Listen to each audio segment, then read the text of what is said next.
Good evening, everyone. We're about to start this meeting of August the 22nd, 2023. Before we do, I'm going to stand for a moment of silence, followed by the Pledge of Allegiance to our flag. Anyone who cares to join me, please feel free to do so.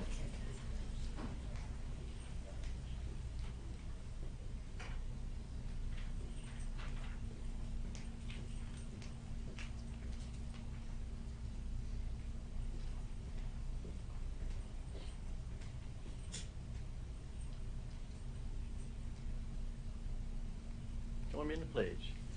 I pledge allegiance to the flag of the United States of America and to the republic for which it stands, one nation under God, indivisible, with liberty and justice for all.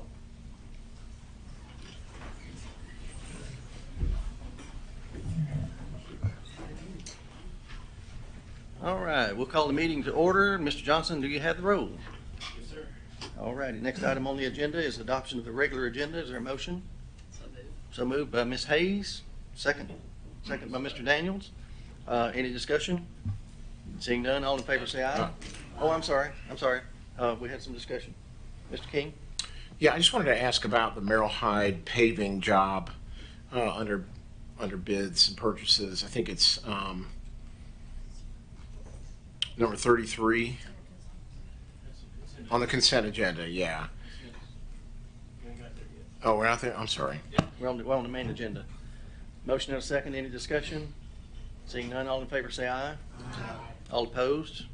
Seeing none, motion carries. Next item on the agenda is the adoption of the consent agenda. Is there a motion? Motion approved. Motion approved, Mr. Gregory. Second by? Second by Ms. Andrews. Any discussion? Now, Mr. King. Okay. So I'm just curious on these bids for the paving job at Merrill Hyde. We have 3 bids. And Merrill Hyde, the Rogers Group won the bid, and I'm just curious why is their bid so much lower than the other two? The other two, one was for it looks like $587,000. The other one was for $489,000, and or with alternative pricing $632,000. Another bid was for $535,000, and then Rogers Group was significantly lower at $300,000. I just want to make sure we're getting a quality product with them. It just seems like that amount is so much lower than the other 2 bids. Is there? I mean, are they just cutting us a really great deal? Is that all it is? Yeah, I don't know for certain, Mr. King, because Okay. they do their own internal, like, we're not privy to how they set their bid prices, but I do know that being in Sumner County, they're pretty good corporate citizens, and I mean, they do a lot of stuff for other schools, and I think sometimes they just jump in and try to help, and I think this is clearly a case. I'm sure that they had heard how desperately Merrill Hyde needed their parking lot paved, and Okay. I think they, the good thing is Rogers Group is the industry leader in paving, so I think we'll get a good job. And they actually, because of the price, were able to do the additional part that Mr. Frank had requested. So we're excited for that for Merrill Hyde. They waited a while for the paving, and it'll be good for them. Okay, great, thanks. Mr. Langford, or Dr. Langford, Mr. King, Mr. Lancaster. Yes, I just had a question on the bleacher part. I noticed line 31 we have bleacher rental, and on line 32 it just says portable bleachers. Are we renting some and purchasing some? And what is the plan for the ones, if we are purchasing, what's the plan for after? Dr. Langford. So actually, great question, Mr. Lancaster. So the rental part is, when Mr. Brown and Mr. Harrison started contacting companies last week after last Tuesday morning when we had the bleacher collapse at Beach High School, what they were told is you're late in the game to get bleachers for this season. So they scoured the countryside looking for things, and they found a combination of bleachers that we could rent. That's in number 31, and that will. There's one section, I believe it's 320 seats, that will be at Portland High School. There's about 800 that we can put at Hendersonville High School on the visitor side to replace the loss of the home bleachers there. Where where we have a larger concern to meet a need is at Beach High School. And when we look at the engineering report that I got today, there's going to be some issues at White House on the home side. We think, I talked to Mr. Brown, they're going to be able to meet the needs of all the requests from the structural engineer on the visitor side for White House. And we think the part that the structural engineer identified at White House on the home side, there's some misaligned pillars or something, but it's been that way since I was in high school. We are hopeful. Mr. Brown's going to look and see if we can, the structural engineer said if we push those in, we'll be able to use those on the home side. Now, that's not going to be for this week. I've already talked to Ms. Miller this afternoon. But I think there's a good chance we'll be able to fix those. But we're going to need to be able to provide, if we can't do that at White House, then we're going to have home and visitor at Beach and the part of the home section at White House. So what I would request is that we go ahead. These would be 16 sets of portable bleachers. They're 10 rows. Each section sits 180 people. Worst case scenario, if we get these and use them during football season, we can then spread them out across the county at track, soccer, stuff like that. But we had hoped to be able to get it on the agenda for tonight, and there was just too many moving parts. There are, what we have found is that there's two types of ways to get bleachers. One is through companies that have bleachers that they travel and take all over the country. They're highly in demand. The other are staging companies, groups that do races like the Nashville event or other things, and they will come in and stage bleachers. The Beach situation, since it's the home and the visitor side, is a little bit more of a staging than it is a, the problem that we'll run into is there's no way to get rental or to even purchase elevated bleachers. This is what you really need at Beach to be able to see. So we want Beach's season to be as good as possible. So Mr. Harrison put in the newspaper today a sealed bid to do that staging, and we'll be able to vote on that, or we'll be able to open that bid next Thursday. And so I would like to call a special called meeting next Thursday at 6 to be able to vote in the chance that we can get bleachers. We all anticipate Beach making a deep run into the playoffs, and we don't want them to lose the opportunity of hosting a home playoff game. We also want the Shackle Island experience to, we want to bounce back from what happened and make Shackle Island as whole as possible. So I'd like to be able, so my recommendation would be is let's approve these 16 portable bleachers tonight, but we'll hold off on purchasing until we know, like when we open that bid, we can turn these bleachers around in 3 weeks if we purchase them. So we could definitely have them installed and everything. Now, we'd have to put them together. Maintenance would have to do the work on it. So you're probably looking somewhere around, if we bought them next week, we're probably looking somewhere around the week before fall break or something like that. But I would like if we can get a solution where a company can come in and stage the Beach High School bleachers and possibly some at White House, depending on what we find when Andy's team can look at the bleachers there, we'll be able to do that next week. So it would be covered either way. That would be my suggestion. But if we go the rental route with the staging company, then we wouldn't purchase these bleachers, or we wouldn't purchase as many. We might get 4 sets instead of 16. But we could go ahead and have the option to do that, so we could move as quickly as possible to help out our schools. Thank you, Dr. Langford. Mr. Graham? Thank you, Mr. Chairman. And I really like the idea of repurposing these bleachers after football for soccer teams and baseball teams and softball teams. Do we have the capability to move them, or will we have to hire an outside company to do that for us? To move them, Mr. Graham? Yes. We can move them, yeah. Okay. Yeah. And I think, Mr. Graham, I think what you've hit on is something like, I'll talk a little bit later when I get to my report, but, I think one of the things we're going to have to look at is some flexibility in seating and different things like that. So it might be good to have some of these just as we move forward to be able to address the needs that we're going to have over the coming year. All right, back to the motion and the second. Seeing no more discussion, all in favor say aye. Aye. All opposed? Seeing none, motion carries. Next item on the agenda is discussion of consideration of minutes, discussion and interaction of the minutes of the July 18th regular meeting. Is there a motion? Motion approved by Mr. Wise, second by Mr. Lancaster. Any discussion? Seeing none, all in favor say aye. Aye. All opposed? Seeing none, motion carries. Next item on the agenda is recognition and hearing of delegations, and I think we have one tonight. Ms. Charlena, come on down. State your name and address for the record, and you'll have 5 minutes to speak on the agenda item.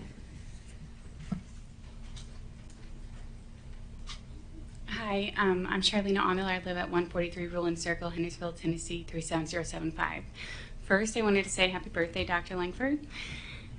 And I wanted to say thank you for all that you're doing. I was very surprised about the bleachers, and I was just so thankful that nobody was on them whenever it happened. I know that you guys are working very diligently to try to look at maybe anything that was a risk that maybe wasn't considered before.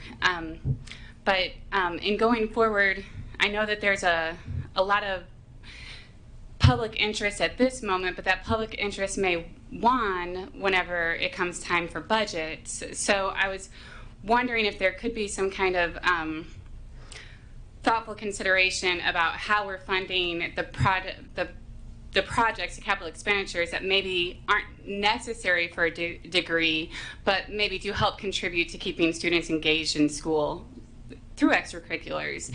And so my kids are not yet in high school, so I'm not familiar with the process, but I believe that like they get revenue for some of the tickets, and just I believe that's been outside of the purview of the schools, which I totally understand. But maybe it's something that some of that fund, some of those revenues need to go towards maintain the facilities of the people that are using them during the games. So if people are paying for a seat on those bleachers, maybe some of that revenue should go to paying for the maintenance of the bleachers going forward.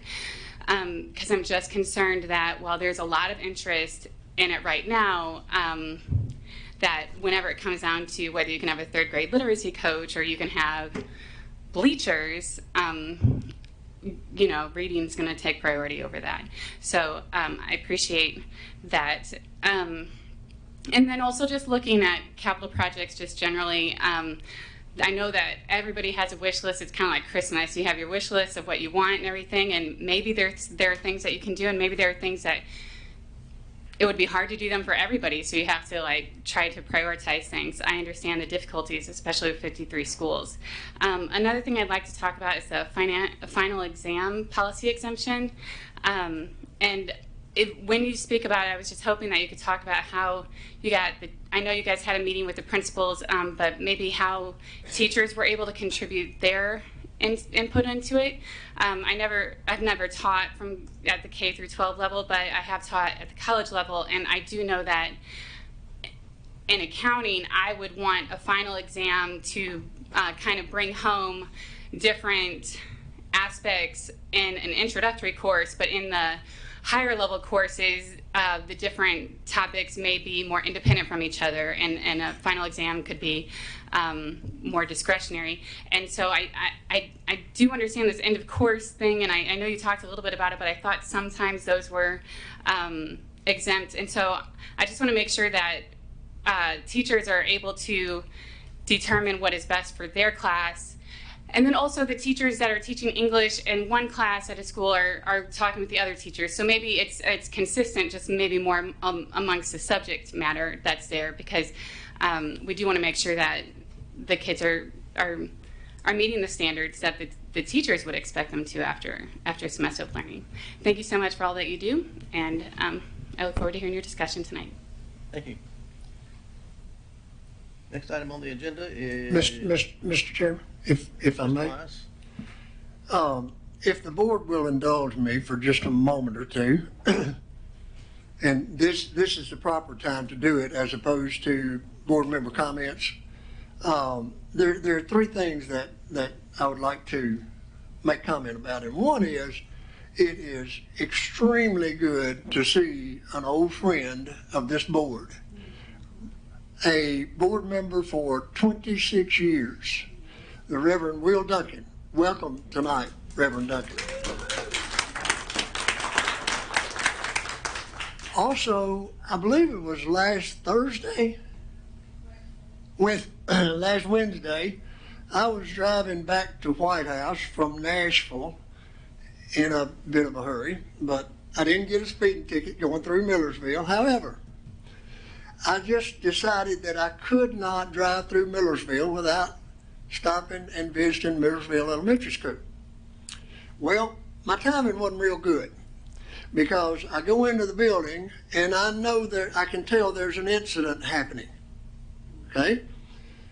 Come to find out, Deputy Reber, standing back here in the back of the room, can you step this way if you don't mind? She doesn't want to make a big deal of it, but I'm going to tell you something.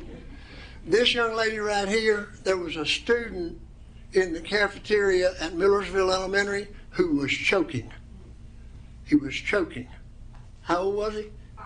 5. 5 years old. She saved his life.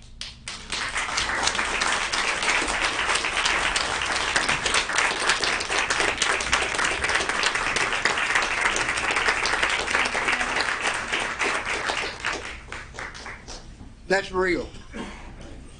We appreciate our school resource officers, commonly known as SROs. The third thing I want to do, and I have debated when to do this, when is a good time, but I've been on this board 15 years, Mr. Brewer's been on 15 years, Mr. Gregory's been on 15 years, Mr. Daniels has been on a good long time. I believe we all need a reminder on occasion. So I'd like to read part of something to you, and that is the school board member oath of office.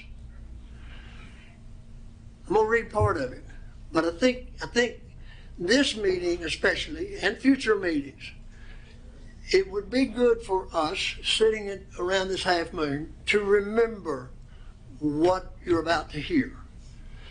As an elected member of the Sumner County Board of Education, I accept the high honor and trust that has been placed in me to ensure that the children of this district receive the best education available anywhere in the United States of America. In accepting this position, I hold the pursuit of that goal as my sacred duty. To that end, I hereby swear that I will place the interest of children above all others in every decision that I make, uphold all applicable federal and state laws and regulations, abide by the policies of the board, and work with my fellow board members to change those policies as needed to improve student learning. Maintain board focus on the achievement of all students regardless of race, class, ethnicity, or gender. Not use my position for personal or partisan gain. Model continuous learning in my role as a member of the governance team. Maintain a strategic plan for the district that clearly defines success and accountability for the board, the staff, and our students. I'm going to have some water. Focus on the policy work of the board and monitor progress on the indicators of success in our strategic plan, leaving the day-to-day operations of the district to the superintendent and staff. Leaving the day-to-day operation of the district to the superintendent and staff. Base my decisions upon available facts, vote my convictions, avoid bias, and uphold and support the decisions of the majority of the board once a decision is made. Work to build trust between and among board members and the superintendent by treating everyone with dignity and respect, even in times of disagreement. Maintain the confidentiality of privileged information, including that shared in the executive sessions of the board.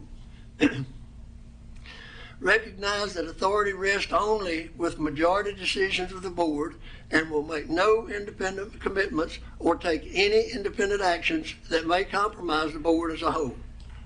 Refer constituent complaints and concerns to the appropriate person within the district chain of command, and respect the leadership roles of the board chairman and superintendent. Thank you. I appreciate you bearing with me on that. Next item on the agenda is reports from the director. Doctor. All right, let me go ahead and start. We got several things, and several things that we want to share with you tonight. So let me go ahead. The first thing that we have up is an update regarding the district bleachers, and I think, Jeremy, we're ready to pass out. We received the final structural engineer copy correctly about 1:30ish today, I think, and this is going to be, it's a lot for you to look at. You know, it's going to be something we're going to come back to a lot over the next few months. This is not going to be this is not a one-night process because we got a lot of work to do. So I want to hit, you know, I can summarize it briefly, and then you'll have time to look at it, and we can probably revisit this in a study session or voting session, but I'll I'm going to go ahead, as you're looking through it, I'm going to go ahead and I'll summarize, a couple of the things. I can't imagine, last Tuesday morning, Mr. Powell reached out to me, and by the time I got there, Mr. Brown, head of maintenance, was there, and we stood in front of those bleachers at Beach High School, knowing that cross-country students had been running around there 30, 45 minutes before. They were the ones that discovered it. First and foremost, the miracle of God's grace that no one was injured in that bleacher collapse. That's first and foremost the thing that I took away from it, because that could have been horrific. And I'm thankful that no one was injured. The second thing that popped into my mind is we have a lot of cement stadium structures in the county. And, I think I did an interview with Channel 4 today, and they asked me about that, and I said, I think quite honestly, the whole course of my life, I'm 51, most of my life has been spent in the school system, whether it was Hendersonville Beach or White House. And I can tell you that over the course of that time, like I can remember when I was 7 or 8 years old when Beach High School opened, and that whole hillside where all those athletic complexes are now, there was nothing up there. All of those facilities were built and maintained by parents over the course of about 20 years. And the same was true in White House, the same was true in Hendersonville. Same is true in Gallatin. Most of our, real Westmoreland, all of our stadium complexes and everything were built and maintained either by the city as part of the park system or by parents and volunteers.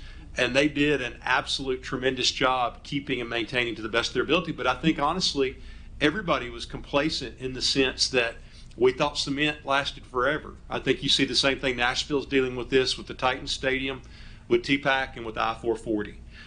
Cement structures have an end of life. Checking state law, interestingly, there are requirements on inspecting indoor bleacher facilities, especially ones that slide in and slide out. They have to be inspected each year.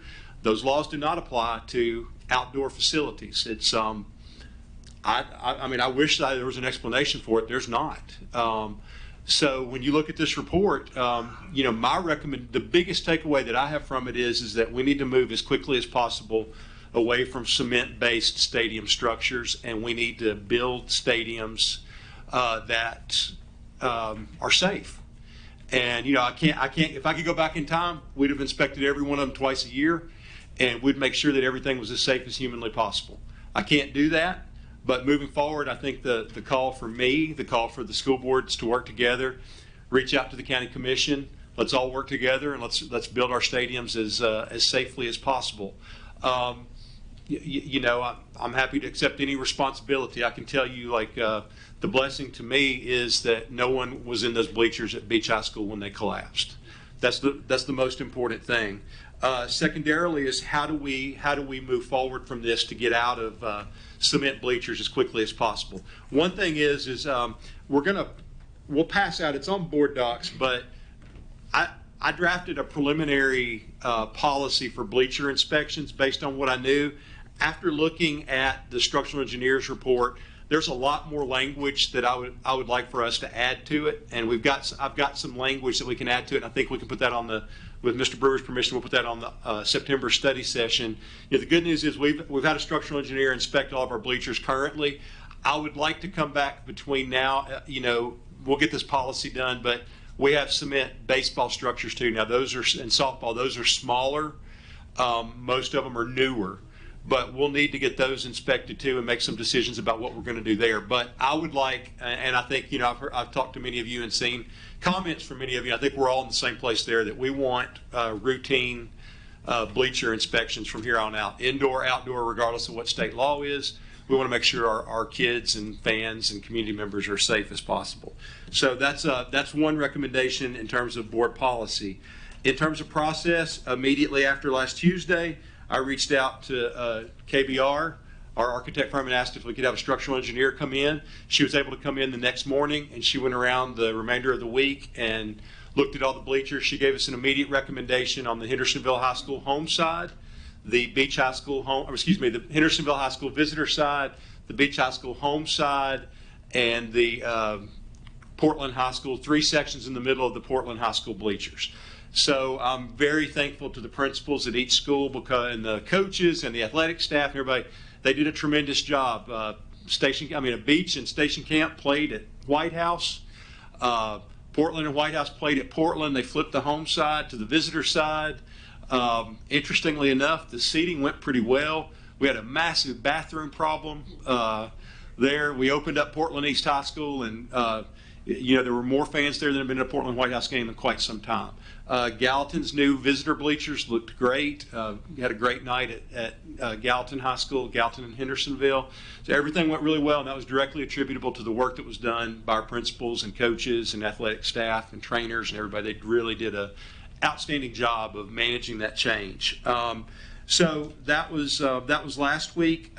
Moving forward, we've got to ask some questions, I think, as we move forward. There's an opportunity here as we move away from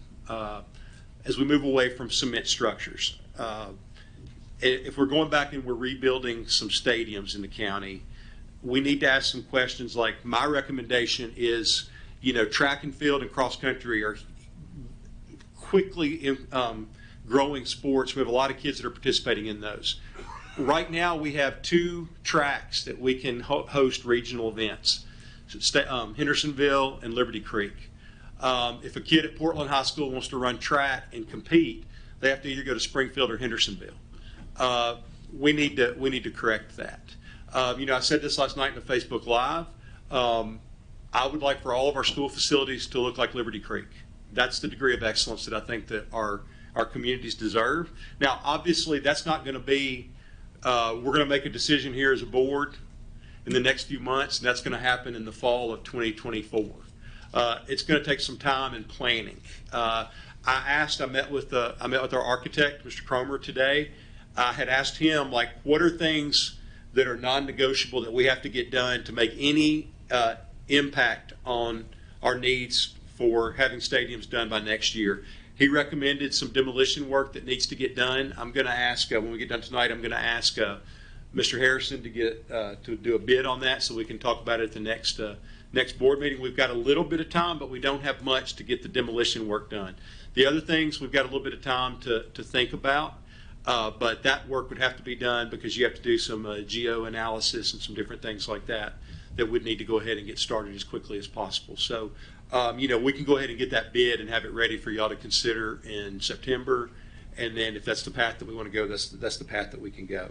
Obviously I've talked to a number of the coaches and principals in the county. I've talked to all the ones that were affected by stadium or by bleacher losses. And, everybody's got real strong and good opinions about how we move forward. So for me, I think the best way to move forward is to get a committee together of principals, athletic directors, some coaches, and parents from each community. And let's sit around together and let's hash out what we want our stadiums to look like. And then start putting, it's going to be really easy to dream big about stadium projects. And then we're going to have to obviously look and say what's feasible that we can do. I've asked Ms. Brown to start analyzing. We have a healthy reserve. We've talked about our reserve a lot. We have a reserve so that when we hit emergencies and crises, we can move to act. And so, we've got a couple of things that we've got to consider as we think about what we can invest from our reserves to help pay for stadium projects. And that is we're going to have I'd hope to do this at a board retreat, but I want to share a couple of things that we had in the hopper that I've been asking my staff to work on. One is a long-term capital project. We did this about 10 years ago, and it's time to update it. We've got some immediate things that are going to start coming before you in the next few months. Like we desperately need to replace the roof over the gym at Station Camp High School. That's out on sealed bid right now. We need to replace the roof at Portland High School. I'm not sure if that's out quite yet, Chris? Not yet, but it's coming. That's another huge cap. We've got a list of immediate capital purchases. We got some things like, as our facilities have grown, as our number of sports have grown, our athletic trainers need, and I can't think, Chris, what's the name of those? They're not gaiters. They're They are not gators, but they have a band on the back. okay. They have the bed on it so you could carry a child if they were hurt. Because what we're finding now is trainers were operating out of their vehicles, and with the traffic patterns, if you have 3 games going on at the same time, they can't move from place to place. So we want to be able to provide them the equipment. So there's some immediate things that we need to take action on over the next couple months. We've asked principals to submit every month in September, or every year in September, we spend the month of September meeting with principals for strategic planning. Now, typically that's on academic data and what their goals are and working through that. We've added to that this year for them to share with us. Typically, we share capital projects in February when we have a budget meeting with every principal in the county.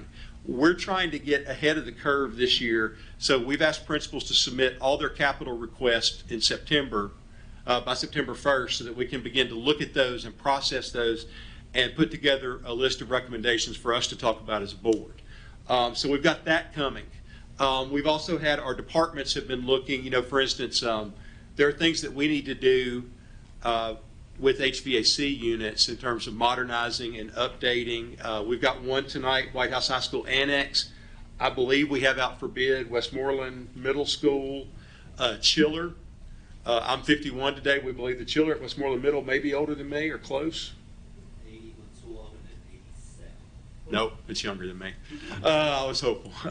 But there's just some things like that we're going to have to replace. So what we want to do is put together a list of the capital projects so that we know what we can pay out of our current budgeted capital while also making a strategic investment out of our reserve and remaining fiscally healthy. Another thing that Mr. Ott and Ms. Brown are working on is a district-wide compensation study. We try to look each year and move groups up at a time. We're at a point now where we need to look across the board at everything, whether it's, our real pain points right now are special education teachers, classified staff across the board. Coaching supplements haven't been updated in about 30 years. We need to look to see. There are a whole bunch of different things that we need to look at. And the problem is we just need to step back and look at that and have a comprehensive plan. I've asked our staff to put together a plan that we could share with the board. Typically, we've started in the budget process, we've started with the schools and then moved to the departments because we wanted to start with the needs of the school first and then address the needs of the departments. We're at a place now where we're still going to do that, but we need to hear the departmental needs, like for instance, compensation study, capital study, things like that, so that we've got some big items there so we know exactly what we can do. And it gives Ms. Brown, if you look at our budget, it's an overwhelmingly complicated system to put together and do. If we're going to do some big things like that, then we need more time than we've typically devoted to budget season. We usually take about 3 months. It usually takes her 3.5 months to build out our budget. We're really looking at about a 6-month build, I think, this year, because there's so many moving parts with capital, with compensation, and then if we're going to invest our reserve. Our reserve seems big when you look at it until you start thinking about some of the things we have coming down the pike. The governor's the governor's call for us to pay first-year teachers $50,000 in 2 years is a heavy lift for us, and will put a dent in that reserve. And we need to make sure that we're making decisions that are fiscally viable for the long term for our district.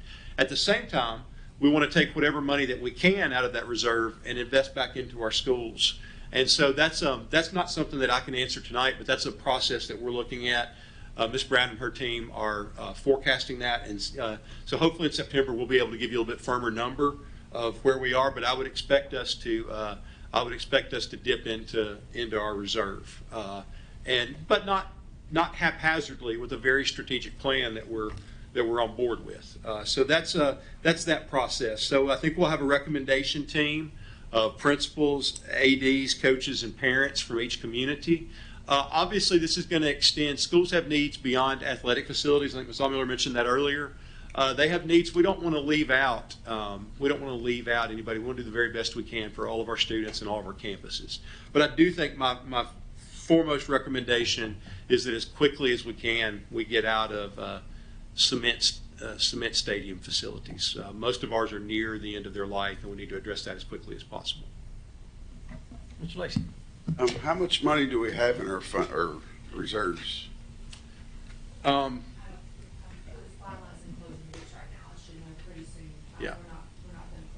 I mean, Dr. Phillips, before he left, I think he admitted that we had around 85 million in reserve in our fund balance. It depends, like, that was last year. It moves based But on we would have more at the end of this budget year. we could, but we may have less too. And then I guess I've heard that we've got well over 100 million. So my question is, how much do we actually have in our fund balance? Can you turn your mic on, Ms. Brown?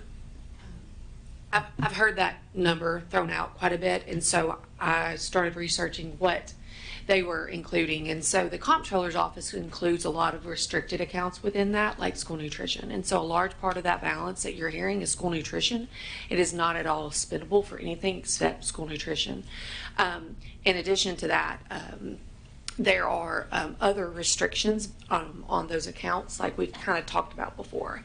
And so, but we should have, we're finalizing closing our books. Literally, we've been working on that all since July 1, and we're almost done. So we should have a finalized reserve balance. But know that, you said it should be larger, but anytime we budget reserve balance, which we have in the past, that is possibly eating into that fund balance if you don't make up that difference in additional revenue or expenditure, savings that we try to do. So I guess we admit that we've got somewhere around 80 million in our fund balance. I'll be able to tell you next month. I've asked Mr. Lacey. I think it depends on, like, if you're talking total dollars, possibly, but that, again, some of those are restricted in school nutrition, other restricted accounts. So yes, they're reserves, but they're reserves tied to a very specific purpose. In terms of moving that money, you can't move money out of some of those accounts. Like, what I've asked Ms. Brown is, what can we move and still remain fiscally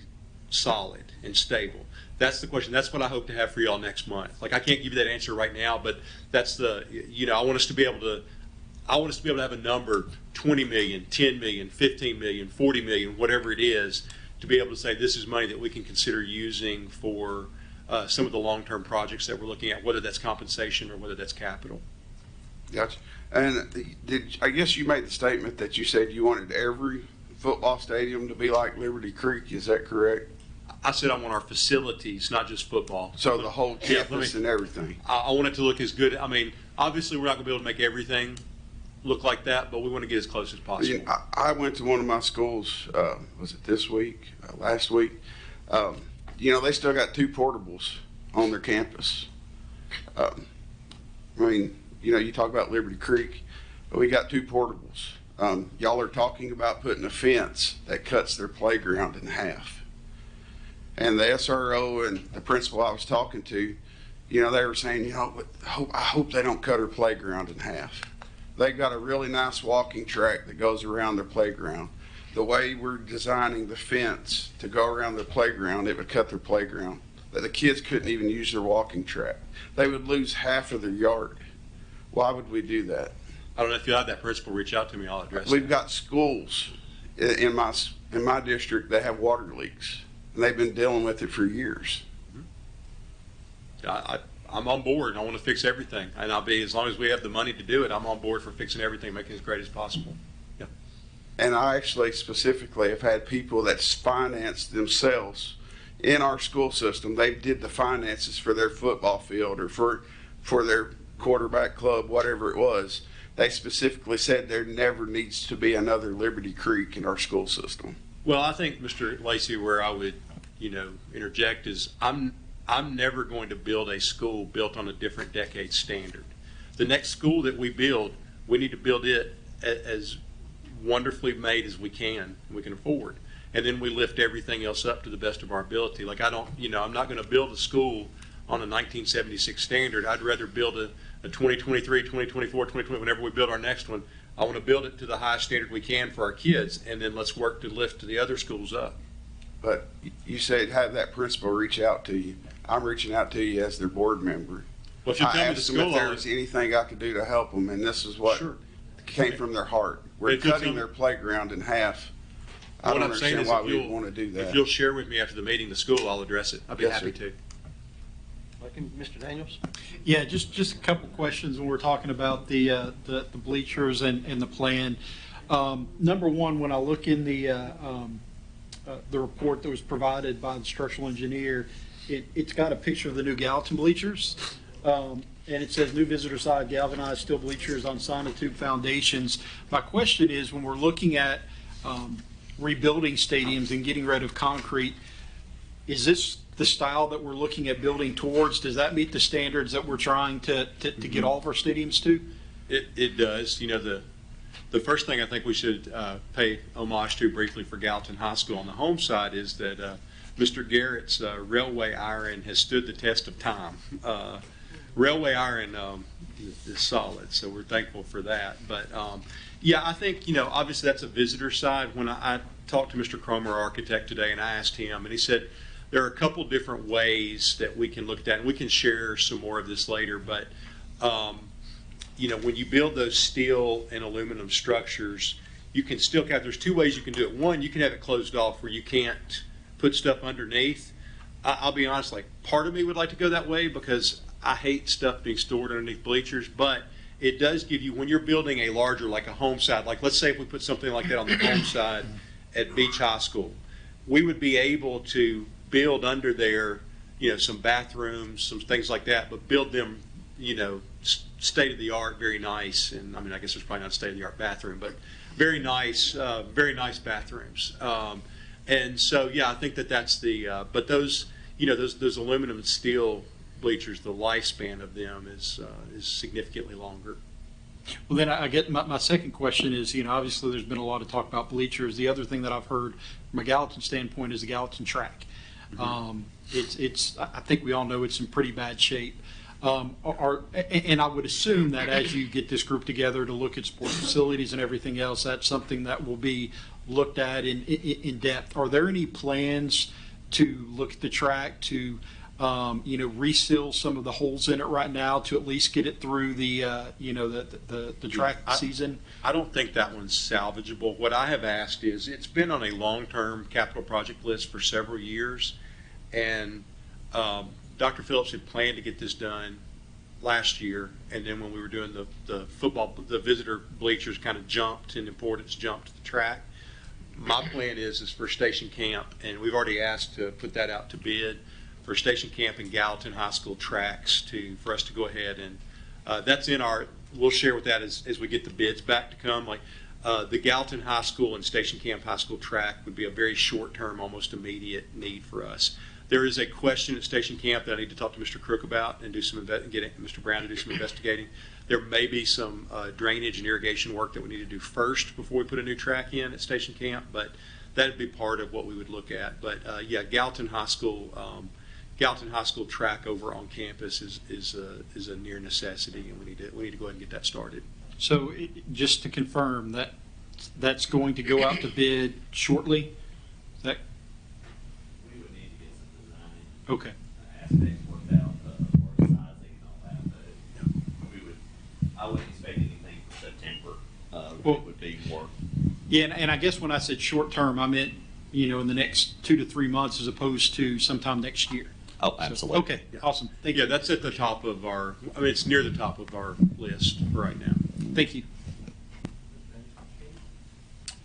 Yeah, so back in May during our budget workshop, I had asked about restricted, and it was my understanding that restricted was 16.6 million. And then the other thing was that our current reserves, and of course these weren't 100% accurate, but it was my understanding, and I had asked Del Phillips, and we had a conversation, Amanda and everybody, about the fund balance being at 80.6 million at that time. And so I don't know if that's still accurate. I don't know, maybe that's changed in the over the summer and everything, and then, you know, I'm sure we'll find that out. My question that I have is, when I'm looking at the comptroller reports, I'm looking at the end of fiscal year 22. There was 31.4 million in unspent money at the end of fiscal year 22. At the end of fiscal year 21, there was 23.8 million in unspent money. And for those 2 years combined, that was 55.2 million in just unspent money. I believe in our May meeting, I was told that all of that is just accumulated, money over the years. But those 2 years, those just seem like excessive amounts of unspent funds that, that I believe could be used. And one of the things when we're going through our budget every May and we're looking at these presentations, that it seems that the fund balance somehow gets calculated and inserted into the budget, and after it's put back into the budget, we end up with a undesignated fund balance for fiscal stability. And let's see, 2021, 22, it was 3.4 million. 22, 23, it was 3 million. And then this, for last year, it was, for this year, it was 7 million. And which makes it look like we don't have any money. And that makes it look like that's all we got to work with. When in reality, like you said, we do have a very big reserve. We have 80 million to 100 million. Let's just estimate that that's where it's at. So my question is, how are we ending up with such an excess? At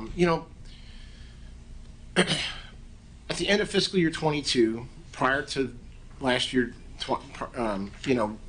31 million was unspent, went back into the reserves.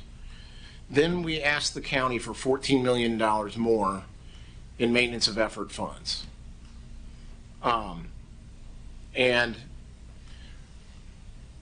I think we need to find out, why is that money not getting spent?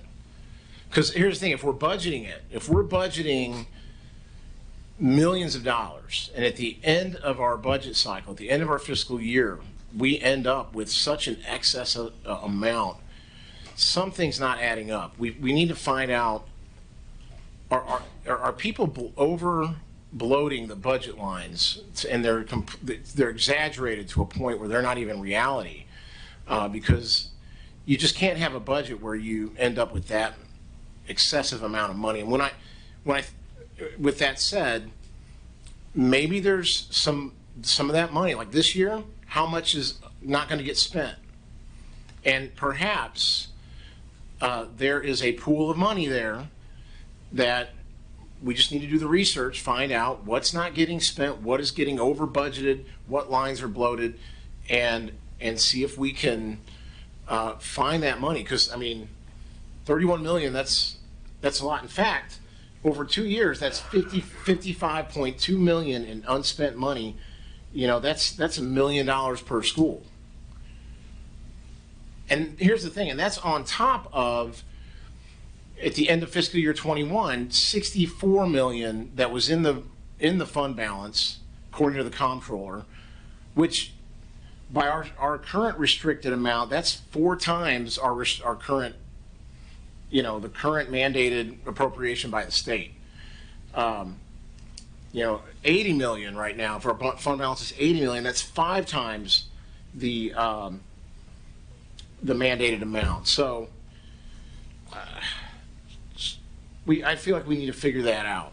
So we're talking about the engineer report. So let me summarize a couple things. I think one, in Sumner County, we've historically tried to estimate revenue conservatively, because what we don't want to do is overshoot what we're going to take in on the revenue side and then find ourselves in May having to make adjustments down because the revenue didn't come in like we had predicted. So for instance, one of those years, the first COVID year, we as a county, school system and Sumner County together budgeted flat revenue because we had no idea what would happen when everything was locked down and everything like that. Now, it turned out that was a bumper year because we caught a whole lot of sales tax revenue and other our property tax collections stayed high.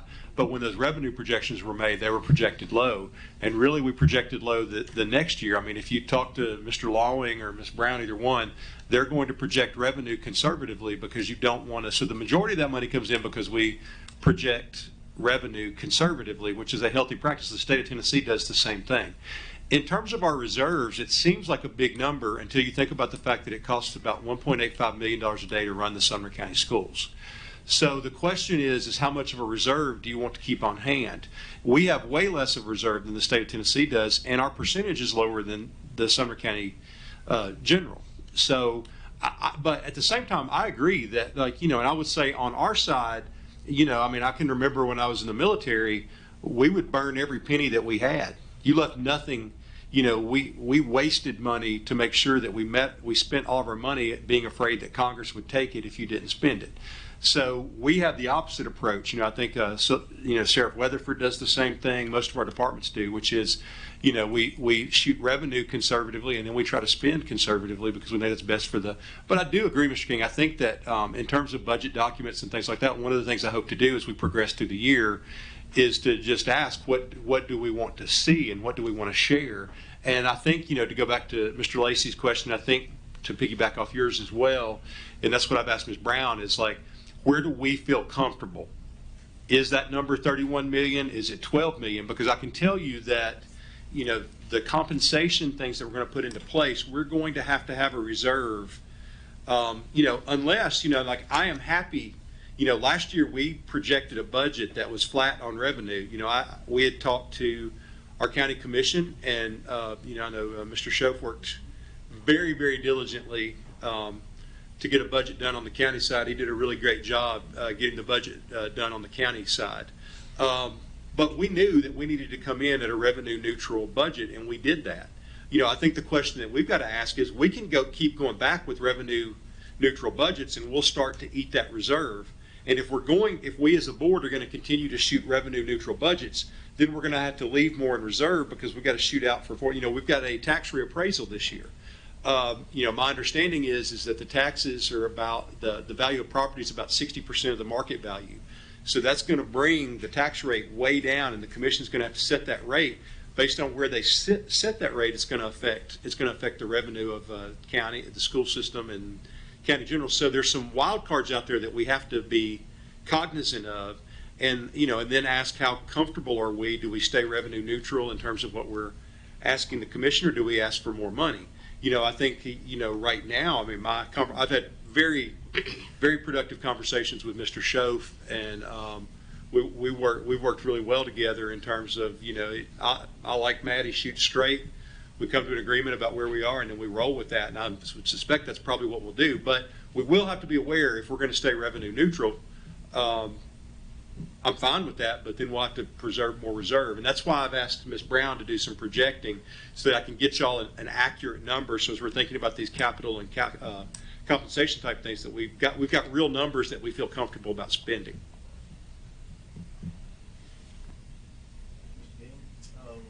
Ms. Andrews. So a couple of questions. One, I know you mentioned about demolition and having to get that and get the bid and so forth. Would it be possible to be able to get that in a line next week with the special called? I don't know how quickly that could get together. So would that be able to line up so that we could kill two birds with one stone?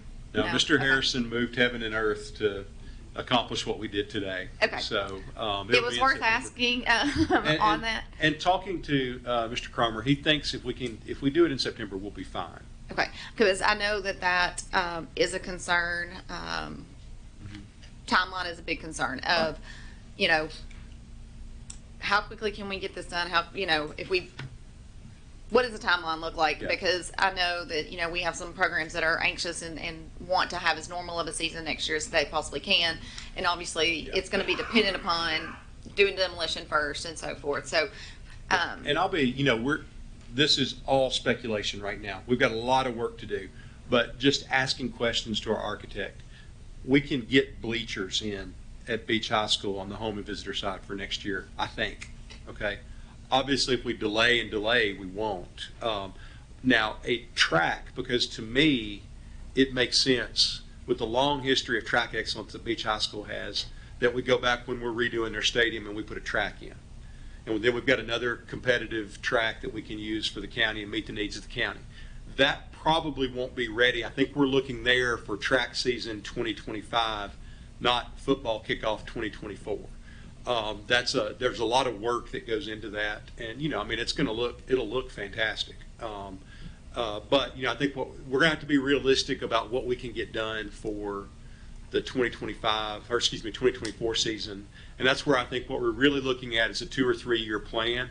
The advantage of that too is that we can look at ongoing reserve and ongoing capital to balance that, so that we're not taking such a hit at our reserve all at once.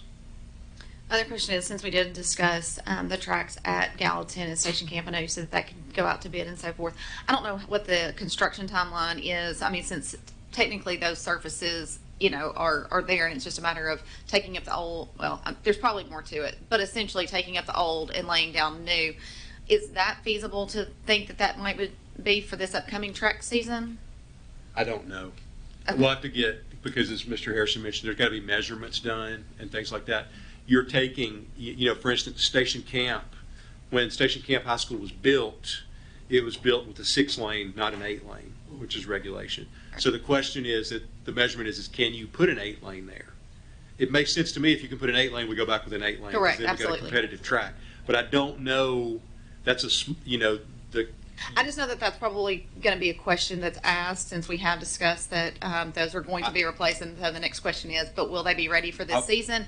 So since I anticipate getting that question, I wanted to go ahead and ask that question. I mean, I would love, if we can move heaven and earth and make it happen, we'll make it happen. I think the question at Gallatin is that Gallatin's is an asphalt. It's not in the same place even where Station Camps is. So we'll have to. There's a lot that goes into track. If you were slow like me, you didn't think about how important turns were. You just hoped you didn't have to run all the way to the turn. But I'd love to get it done as quickly as possible. Right. Absolutely. They've been waiting a long time for those. Like you said, it's been a priority, and we need to get that done for them. I just, construction-wise, didn't know kind of what that timeline. I know obviously it's an outdoor sport as well, so I'm sure it's also weather dependent. It's supply dependent. Obviously lots of moving parts on that. And then I just wanted to make the comment of, as we do continue to discuss, as you mentioned, looking at beach and doing the track there, which is maybe one of the most requested things, conversations that I have, is the need for that. So as we think about the bleachers, and especially as we move towards permanent bleachers there, we just need to be cognizant of where we place those bleachers, because if we are placing permanent bleachers and we don't do that in a well thought out manner, then we're going to eliminate our ability, which is why we have not been able to do that to this point. So I just want to make sure that is something that we're thinking about and taking care of. I know you are, and we've had lots of conversations about it, and I do appreciate that. There's one other thing I was going to ask. Oh, let me, if I can, I wanted to mention, because this picks up on something that Mr. Daniels mentioned too, is with those home style bleachers, what you can do there, I asked the architect about this today, is we can catch things like possibly bathrooms, but also we could put some alternate sports dressing rooms and facilities and things like that, so that when we built most of our existing stadiums, everybody was either in the band, they played football, basketball, baseball, softball. There were like 5 or 6 sports. Now, we've got a multitude of sports, which is wonderful, and we're looking at adding. The TSSAA is going to sanction lacrosse soon. And I would suspect in the next 3 to 5 years that girls flag football will become a TSSAA sanctioned sport, and we're going to have facilities needs for those sports as well. So in terms of dressing facilities and things like that, I think we can go ahead and while we're doing this, we can be proactive and catch those spaces and be prepared for the future. The last question would be, when we are talking about in terms of bleachers, and I know that you will and so forth, but lots of our stadiums are not necessarily ADA compliant, and we need to make sure that when we are going forward with those, that we are making sure that they are ADA compliant, that they're ADA compliant on both ends, not just giving one end for those friends to be able to access the bleachers, but letting them be able to access them on both sides. I know that currently at beach, you can be right up on the field, which can sometimes be exciting, but the bleachers themselves and being able to sit with your family and be able to cheer with everyone around you is special, not only just for adults but also our student spectators. And so I just want to make sure that as we think through that's something that's also put as a high priority when we're looking at bleachers. Yeah, Ms. Sanders, I think that that's non-negotiable. When we build, It's definitely not negotiable. yeah, when we build, it's just, it's one, we're going to always do the right thing. Andrews, Mr. Gregory. Dr. Langford, is it possible for Portland to have an 8-lane track? Not at the current stadium. Not at the I think what we would have to do is look at on campus. But yeah, I think long-term we need to look at that for Portland High School as well. Second question. Is Portland the only school in Sumner County that does not have tennis courts? No. Well, I don't mean at the high school. We don't even have any. Oh. We go to Robertson County to practice, and all of our tennis matches are on the road. Yeah, it's honestly, Mr. Gregory, it's an ongoing problem because a lot of tennis courts, even cities that have tennis courts, they're converting them to pickleball courts because it's more popular. And tennis courts, believe it or not, are one of the most expensive things you can build. So I don't know.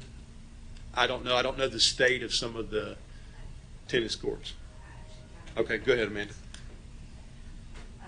Station camps were surfaced with the capital money that we allocate them with, I think, within the last 2 years.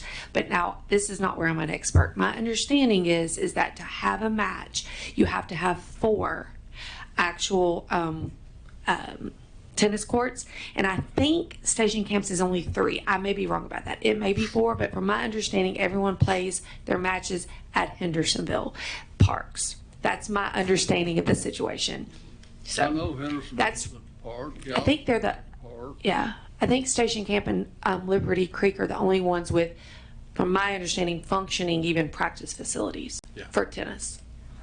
But don't quote me. No, Mr. Gregory. I'm sorry.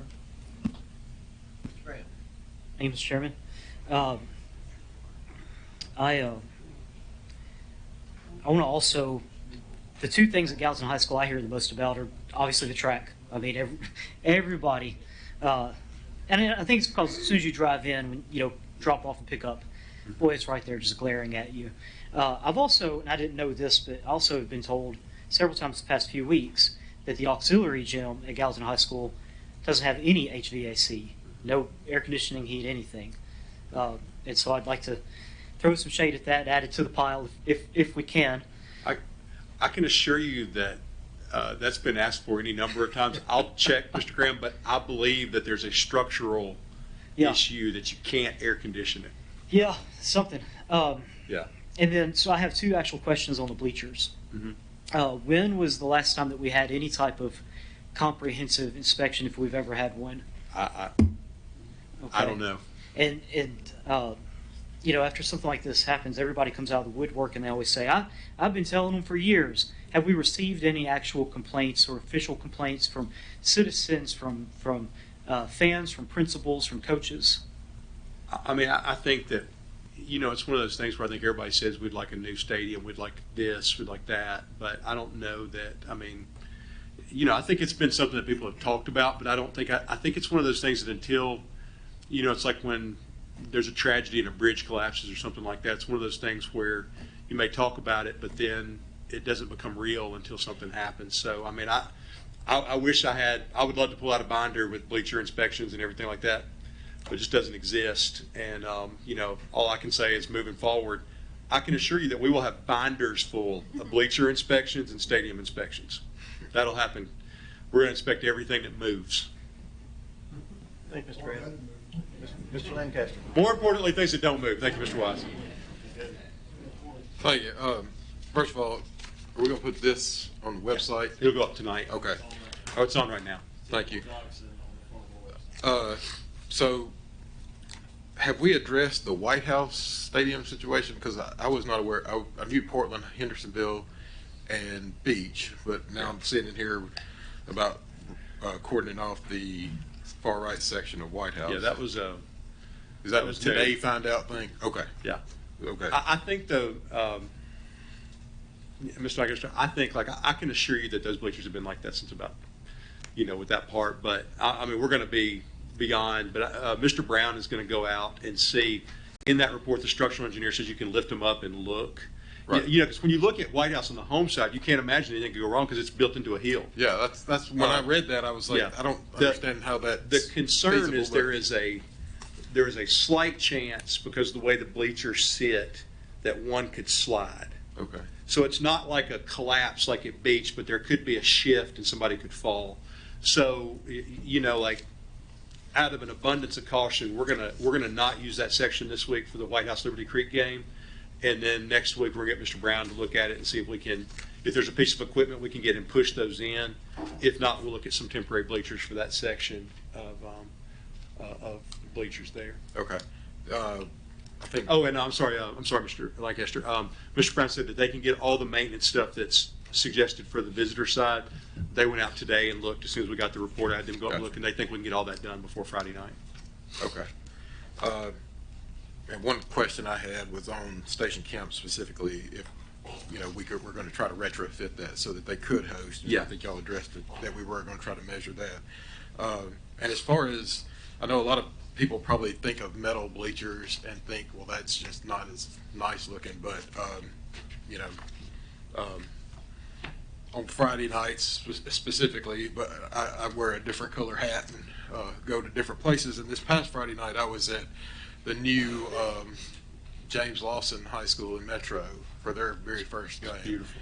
And if we want a home stadium to, you know, to look at, to compare, I would highly recommend going to that one.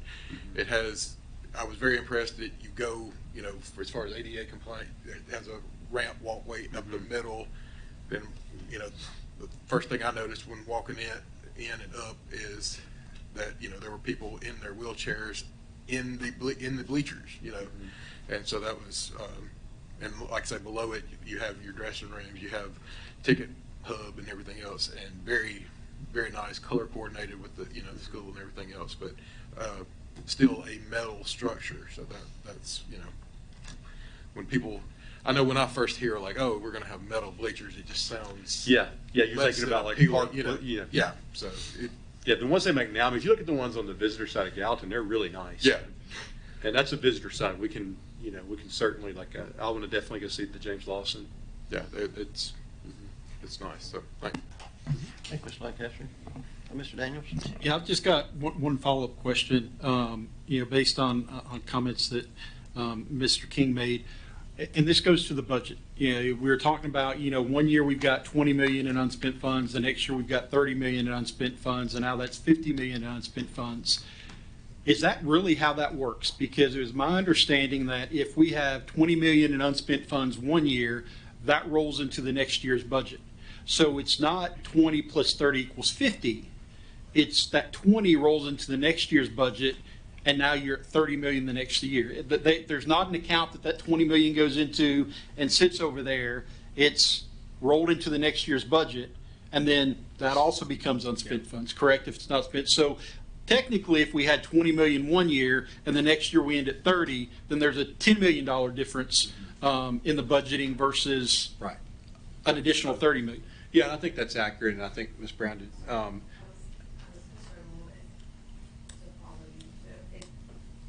Let me jump in here. Turn your mic on, but let me jump in here for a second. Sorry, I'm very precise, so I'm think, like, I don't want to get it wrong here. we're going to get an accounting answer here. Let me talk for a minute while she does that, Mr. Daniels. I think you are correct, absolutely correct, and I think that sometimes what you have happen is, for instance, like in 2019, we didn't set the tax rate until August, and we didn't pass a budget until August.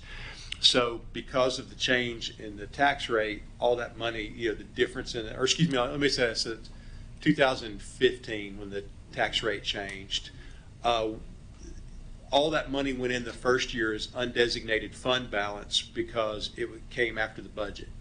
So the next year that was allocated in. So there's always some movement like that. So that's why, you know, make a long story short, that's why I asked Ms. Brown to calculate, because what we need to see is once the books are closed and we have an idea of where we are, you know, another variable that we're working through now is that we have a new funding formula called TISA. You know, last year we received a significant boost in our funding. That boost will not happen every year. but we don't really know exactly what those numbers are going to look like for next year. So we're also trying to project in and figure out exactly where, we're still kind of writing some of the regulations and everything on that. Like I got something last night, about how, so for instance, every student, since this is a student-based funding formula, every student has different things that they qualify for. So for instance, if a kid is special ed, EL, economically disadvantaged, there's 2 or 3 different ways they can be classified. There's different ways that you piece that together. It's a strong funding formula. Obviously, it benefited us tremendously last year, but it's very complex and hard. We're adjusting to figuring out how that is, and that also affects and delays some of our ability. So hopefully in September, we'll be able to give you a firm number on what our actual fund balance is and what we have. And again, I was just trying to clarify that money is reallocated into the next year's budget, not pulled out and set aside. So Yeah. anytime our expenditures exceed our revenue, then we are budgeting fund balance at that point in time. And so to Mr. King's point, as you close the year and as we work diligently to save money, and you can ask any department if I am a stickler, and I am, and so we really hold them accountable. And so as those close, and every year, and once again, we're increasing our staff in some of the budgeting area. I do look at that variance analysis. Where were we to actual? Where were we to projected? I try to stay within as a close percentage as possible. Try not to ever exceed 10%, but that happens. Sometimes I've underestimated. Last year, I missed water significantly, our water projection. Even at the end of the year, I was forecasting, missed that. And so electricity came in much higher last year than expected. So it's not an exact science. It definitely is.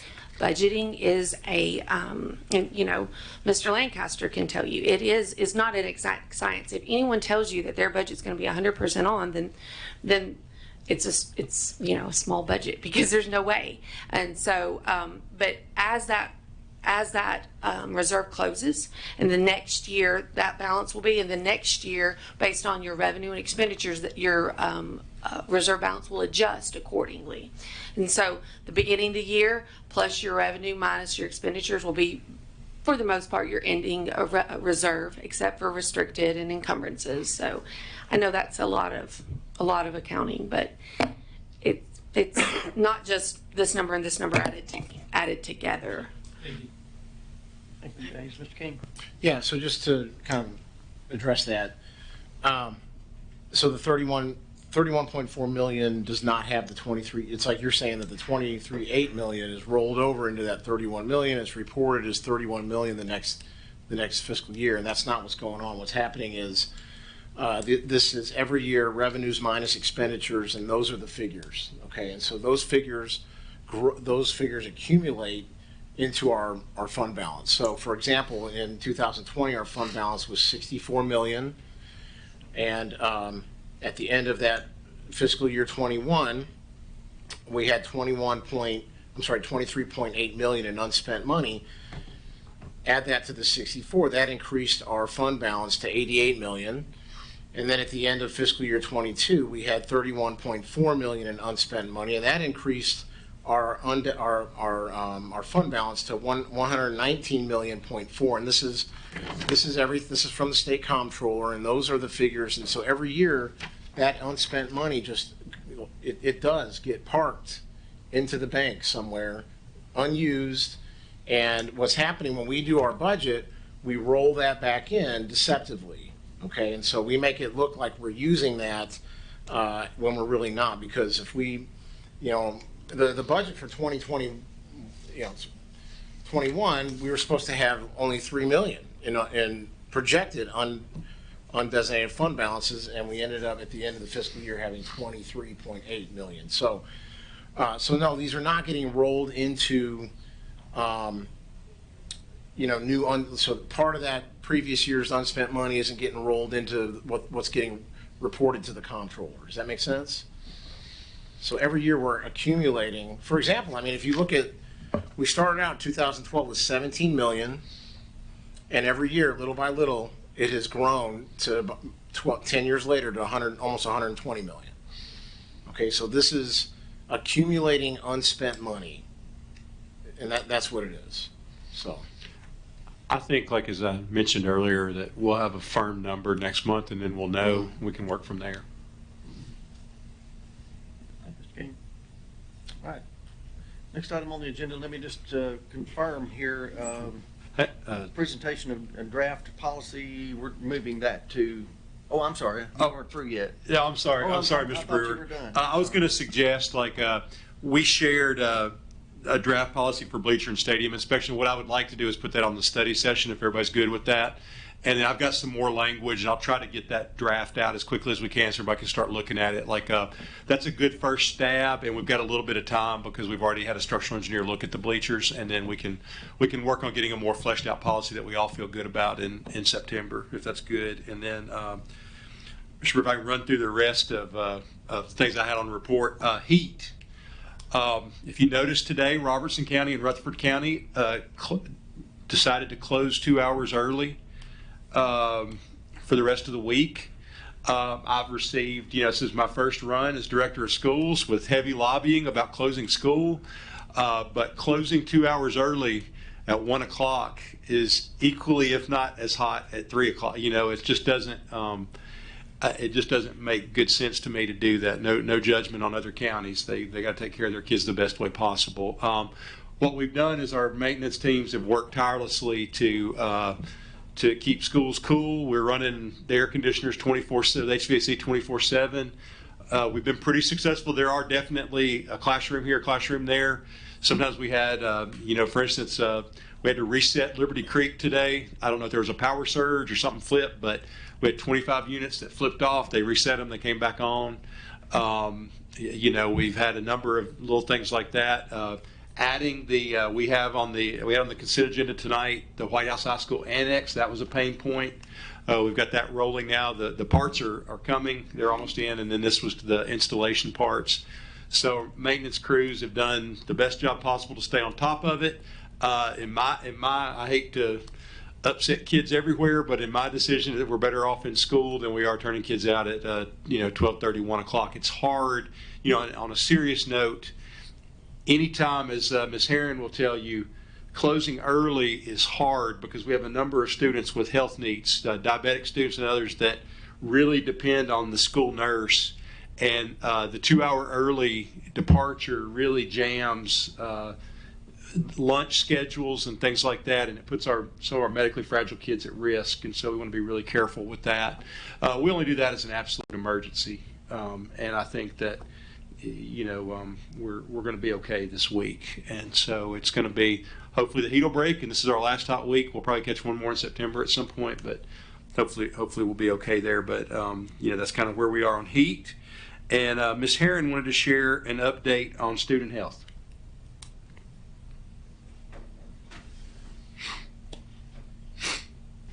We have a quick video that we're going to let you guys watch, and then I just have some quick data.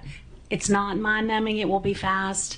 It's just from our report, our state report last year. To react very quickly.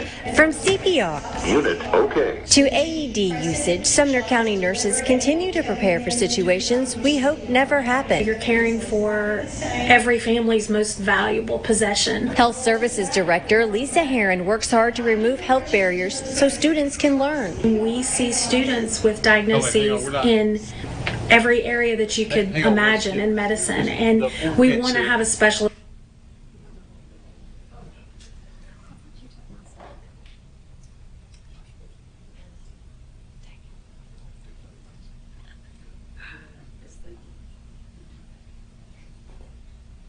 Maybe a capital item need. There it goes. And speak to that directly. Students like third grader Lily Mailer, who is living with diabetes, visits her school nurse. Very quickly. From CPR Unit okay. to AED usage, Sumner County nurses continue to prepare for situations we hope never happen. You're caring for every family's most valuable possession. Health Services Director Lisa Herron works hard to remove health barriers so students can learn. We see students with diagnoses in every area that you could imagine in medicine, and we want to have a specialist on the team that can speak to that directly. Students like third grader Lily Mailer, who is living with diabetes, visits her school nurse multiple times a day. I need to take insulin shots and sometimes hurt my finger. Herron says it's imperative that students come first and are at the basis of every decision made. 30,000 students in schools. Things happen, but when I get the call that my team has responded and potentially saved a student's life, it is, it's just a great feeling. Hey, I have a student down. Nurses point to the continual and vast life-saving training they've received, and they credit Herron and her leadership for creating a successful and collaborative team. AED to Ms. Moss's classroom, room 211. School emergency team and administrators report. She leads by example. She's very compassionate and approachable. You can talk to her, and she respects our opinions as school nurses. There's a wealth of knowledge throughout, and she's done a great job of putting that together. She's a really good judge of character, and she sees things in people that they don't always see in themselves. She's really taken the program, like I said, to the next level, and it was the level it needed to be, but she's really done a great job with advocating for the students, advocating for the nurses, and advocating for the nurse program. And this was not a commercial for me. Jeremy promised me that he had removed those things. The main thing I wanted you to see on this video was that I wanted you to see the students participating in an AED drill, because I was going to talk about some of that. Not sure how I got left in there, but that really wasn't the point. So I wanted to share a few things with you guys. First of all, Sumner County Schools is a heart-safe school district, one of the first in Middle Tennessee, and I think that's really important. It's not something that everyone understands, and so that is in partnership with Dr. English at Vanderbilt Children's Hospital. And basically what that means is they've assessed our facilities, they've assessed our processes, and they feel like we've got proper AED placement, that we do appropriate AED drills, because we do AED drills much like we do fire drills and all other drills. We do one every year. And also that our training is appropriate. So we get evaluated every year, and we have maintained that certification from the time that we were first designated as one.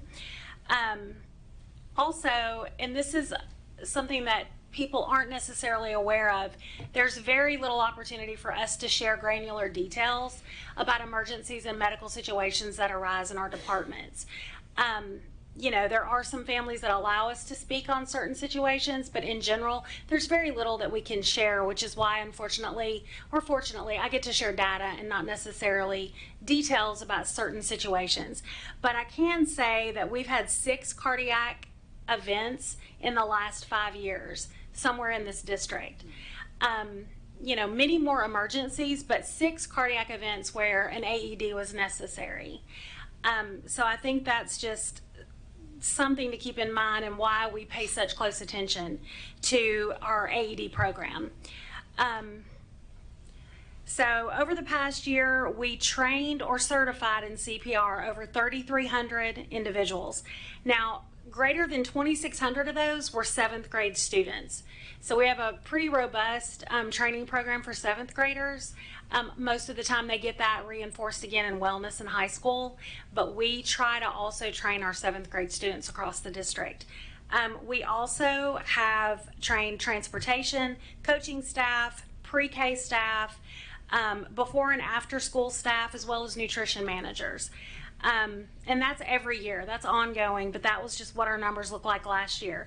We also have 402 set team members. And for you guys who may not know what that is, that's a school emergency team. And that's 402 staff members and administrators in some instances that have volunteered to take extra training and spend hours receiving extra emergency training and CPR training. So, you know, we're only as good as our team. And so that is something we're really proud of. And we so appreciate our administrators and our teachers for volunteering for that role. We conduct, like I said, an AED drill in every school. We currently maintain 115 AED units. That's at 64 different sites across the district.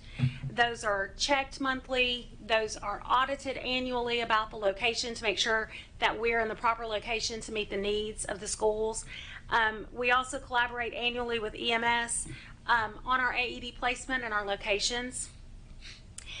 Some additional 22-23 data from our state report is in 22-23 we saw 213,219 students in clinics across the district. I'm going to repeat that. 213,219 clinic visits across the district. That's a pretty large number, and I don't think anyone really realizes the volume of students that we service. We also saw 2,670 staff members. And, you know, so we treat the staff in the school many times as much as we treat the students. This is a number that I think we're really proud of. We saw 56 new diagnoses based on a nurse referral. So what that means is a nurse, she detected an issue or a concern. Perhaps she picked up on a heart arrhythmia, their vision impairments, cardiac issues, asthma, and many other things. But the nurse was the first person to detect there might be an issue, call the parents, work with the parents, get referrals completed so that student could ultimately be diagnosed. And, you know, you all know diagnosis that's half the battle in treatment. So we're really proud of that number. Also, we had 127 emergencies across the district last year, or in the 22-23 school year, and that's about an average of 4 a week somewhere in the district. And I would say that's probably will continue beyond that. I'm sure our next report will look similar or more. Also, just wanted to add our homebound department served 83 students last year, and our 504 department, in partnership with our administrators and our school staff, managed over 1,600 504 plans. So I just wanted to update you guys on the health services department and just kind of some data, because I know I don't get to share a lot with you all because of the nature of my business. So, Mr. Lancaster. Hey, thanks first of all for what all your staff does, because you know that's got to be the hardest job in the building, is being a school nurse, especially, you know, I don't know if especially in elementary, but it probably is no better in middle and high school. But you mentioned transportation staff. Do all of our bus drivers go through a first aid training? We do. They do go through a training. They don't get individually certified because there's just a cost attached to that, and it's a much longer class, but we do train all of them every year. They have basic like CPR and Heimlich and things like that. Basic hands only and basic first aid response with all the bus drivers annually. Okay. And one other question that's always, or not always, but has, I guess, recently kind of made me curious. Like, I think I read in the past couple of weeks, there was some other part of the country, there was a incident on a playground with a cardiac. Have we looked, or is that possible to have an AED, like, maybe not on the playground, but on the That's a great question. And, you know, when I mentioned that we audit the sites, that's actually, Becca Harrison is one of the ones who handles that in our department. And they literally go and walk the facilities so they can make sure that, because we want that first shock to be delivered. And there may not be a shock indicated, but we want to be able to, if it is, we want that within 2 to 3 minutes, 3 minutes ideally, or under 3 minutes for the first shock if it's necessary. So we walk those areas and we make sure that we're within that window. Okay. And we're looking playground to back them up. So sometimes we'll when I put read that, one I was at just a like, building at the right inside of the double doors coming in from the playground. That way it's out of the elements, but it's still easily accessible. So we do that in all the campuses. Okay. Thank you very much. Thank you, Mr. Lancaster. Mr. Wise? Thank you, Mr. Chairman. I just want to say thank you. Thank you for leadership of your team, and please share with your team how much we appreciate them. Thank you. Thank you. How's Mr. Graham? Thank you. Yeah, and it was neat seeing the video because 2 nurses on there have actually been my youngest son's nurse through the years, so that was neat. As far as teaching his CPR and first aid, you know, every time I've ever been CPR certified, the first thing they say is yell someone, call for help, right? So in our main buildings, I don't think it's as much of a concern, but say like the field house at Liberty Creek, is there a hardwired landline phone that students have access to that's not like locked in a coach's office that they can call for help in an emergency situation like that? That is not something I can answer. Okay. I don't know. I know there's AEDs available. Right. But I can't say anything specific about the landlines in the field houses. Most of our field houses do. I think it's a question of like where the kids would be. Like the coaches' offices would all have landline phones but I don't know about, like for instance, in a building where they're doing strength and conditioning classes in, you know, it would be adjacent to it, but I don't know in terms of like being exactly where the kids are. If there's a landline phone, I don't know. We can look into that though. Yeah, just for the students. That's number one, right? If there's a medical emergency, you yell for someone to get help or call for help. Absolutely. What I will say is I think they're seldom alone. So as long as there's another individual or a couple other individuals, someone will have a phone to call on. My big fear is that it'd be the faculty member that would be having the medical emergency. Thank you, Mr. Graham. Back to you, Mr. Lancaster. All right. Just a couple things. Ms. Skinner's going to share some updates on instruction. All right, I get to share some highlights and bright spots in instruction with you tonight. So the first thing I want to talk about is iPads. And I really want to take this opportunity to celebrate Chris Brown and Gene Hessen and the teams that they created to bring this project to fruition. They've worked really hard over the last year and a half, and it's really exciting to see it come to life. So kudos to them and the teams that they built around them to pull this off. That first box, if your PowerPoint isn't in full screen, you won't be able to click on the link. So if you're looking at this later, make sure it's in full screen. So that first box is the responsible use agreement. So you can review that agreement there. That agreement was also linked in the Skyward paperwork that parents filled out at the beginning of school when they were registering their students. So they had access to that agreement in that process. Exciting, last week we had all K-12 teachers, CTE teachers, Title, SPED, all their iPads were deployed last week. I believe that was last week. And we had a meeting with librarians that week, and they already had their iPad with them using it. So it was exciting to see that happen. And then, of course, this week, high school student iPads are being deployed. So each high school has developed their own deployment plan based on the size of their school, their culture, and the needs in their building. So that looks a little bit different across our high schools, but they all should be deployed this week. They're really excited about it.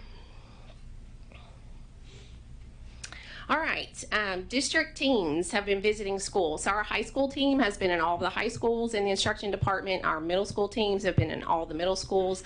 Elementary has 5 schools left to visit because they're quite a bit larger than the other grade bands. And of course, Dr. Langford and I have visited 27 schools. We have plans to get to the rest.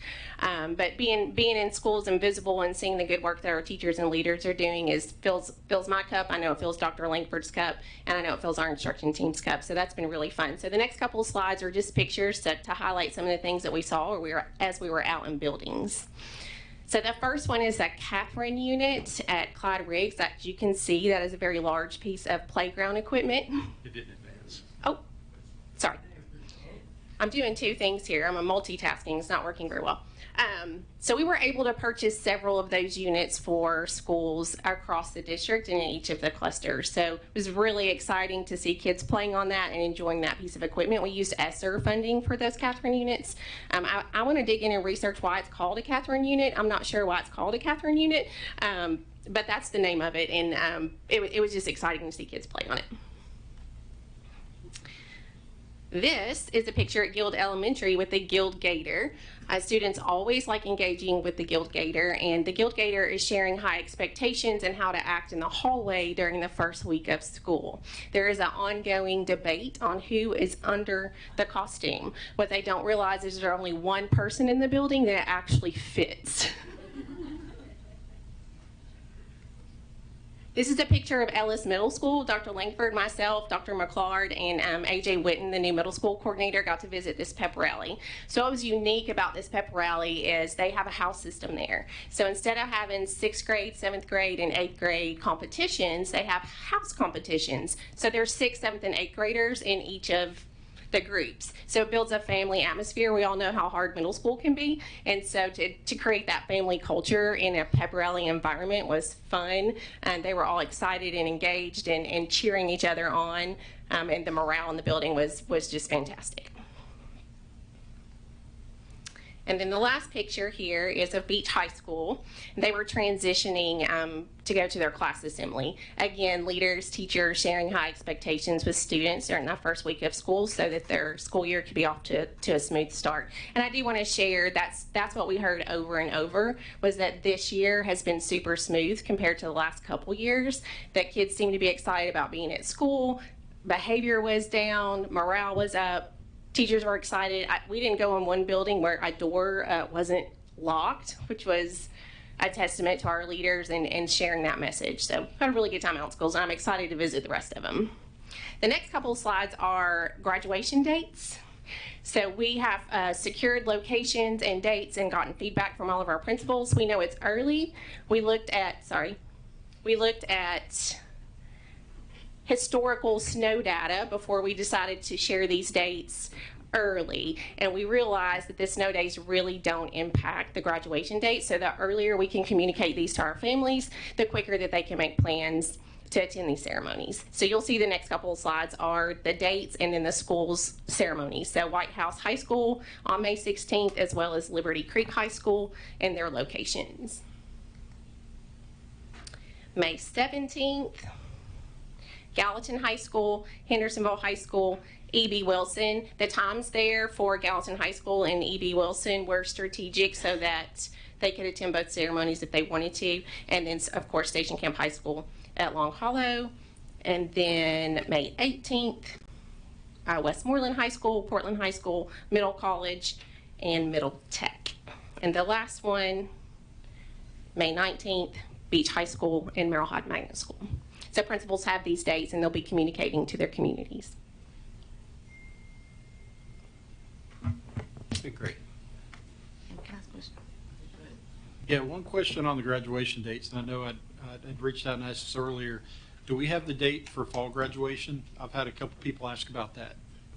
We are working on securing the location at Vol State, so we should have that information relatively soon. Do you know what the date is, or are you still waiting to? We're waiting to secure the time with Vol State. If we can't get a time there, obviously we'll do it in the central office gym, but we prefer to do it at the Vol State campus. Is that typically in December?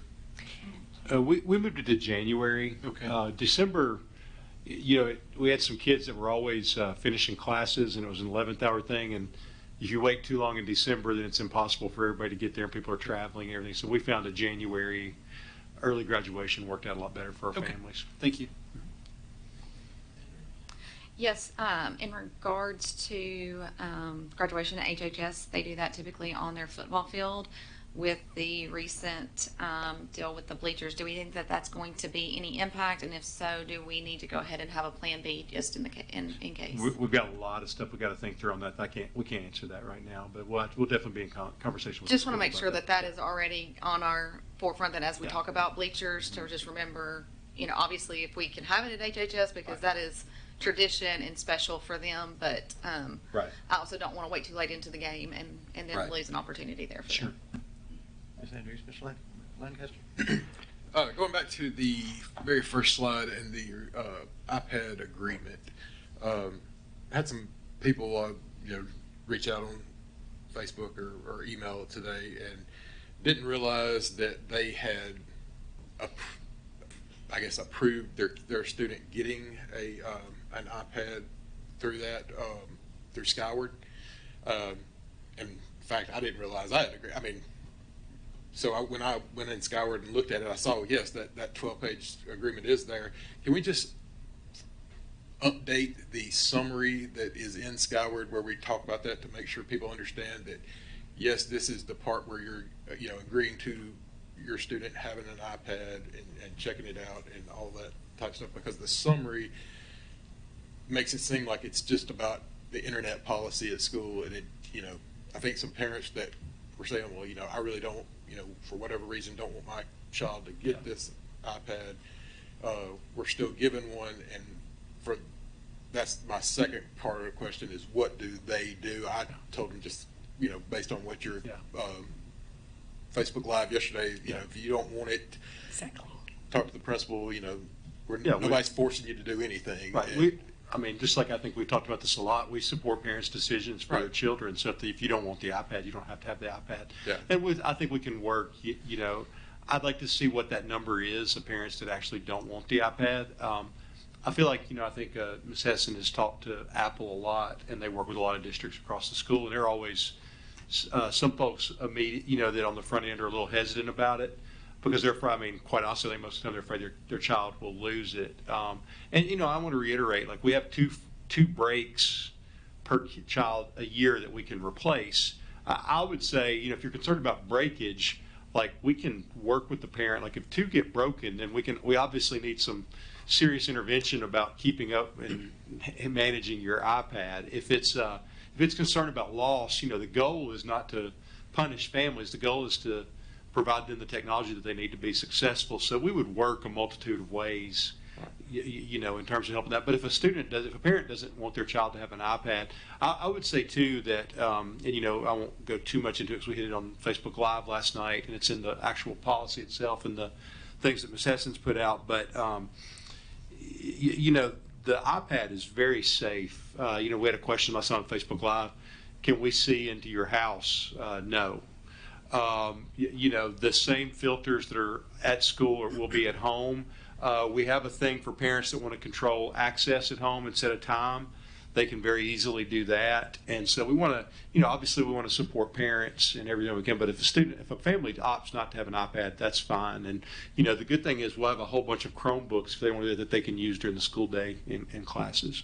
Yeah, I think the biggest thing is, some people just didn't realize that they had already opted in when they just, were planning on, I guess, opting out, or at least thinking about it. If they opted in and they choose not to have an iPad, we're not going to say, oh, you opted in with the agreement, you have to take it. We would never do that. What I told them, but I do think if we just update the language in that Skyward just so that people, because when I read it, it doesn't really sound like, oh, I'm getting an iPad. It sounds like, oh, and you got to be aware of what you get on internet at school. Yeah, and we're doing high school now. I think there'll be a little bit more hesitance when we get to middle school rollout. And but I'll say this. I said this last night on the Facebook Live. When I was a middle school AP, routinely each semester we would collect about $3,000 worth of clothing. Never once was there a phone left behind. There were no phone casualties. Phones were recovered almost immediately. So I think that'll be, kids like technology. They're not as concerned about a jacket. Mr. Graham. Thank you, Mr. Chairman. To kind of piggyback on what Mr. Lancaster was saying as well, I did Skyward in our family, and I surely missed that as well, just assuming that it was our standard internet policy. I would also ask if it's possible, and completely up to you guys. I don't want to overstep my bounds, as Mr. Wise said in his instructions earlier, but can we change the hyperlink to reflect that it's the iPad policy as well? Sure. I think for parents in a hurry, especially parents with multiple children, and probably wait till the last minute like I did to fill out, Skyward. Sure. And then I think some of the hesitancy I've gotten feedback from in the user agreement is, I know that we have the Apple Care, and that repairs and replaces, or just repairs. two repairs iPads any per year. broken devices. Okay, but so it doesn't replace stolen or lost devices. Well, if it's stolen, we can immediately brick the device and track it. So I don't think, Ms. Hessen can correct me if I'm wrong, there hasn't been, maybe it's right off the start there have been some stolen devices, but Apple's work across the country, they haven't seen a whole lot of stolen devices. Now, obviously there are going to be some lost ones, just like kids lose textbooks and things like that.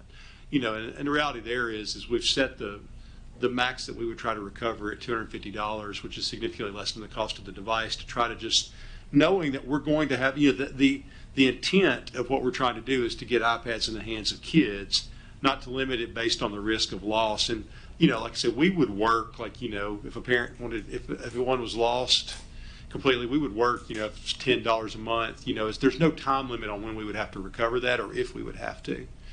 We could certainly address that as needed. So the Apple Care doesn't cover Does not cover disappearance loss. of But if you have one piece of it, if it gets run over by a monster truck and you put it in a bag, we can get a replacement. Well, but so then also in the user agreement, though, there's a whole list of stipulations that can say that a student or a parent is negligent. You know, if you leave it out and about, you leave it in your car, you leave it unattended, not in a bag, leave it in a locker. And so how you know, strenuous are we going to be on that to try to determine the event that happened that caused this thing to be damaged? We don't have an investigative team. Like our goal is to keep iPads in the hands of kids. Like if we is that language mirrored of what the Apple Care language is, or is that language that we came up with? Ms. Essen, would you like to speak? The intent of paragraph 9 and 10 on page 7 is to bring mindfulness to their responsibility of having the device. It is not to say, did you leave this in the locker room during cheer practice and this is what happened?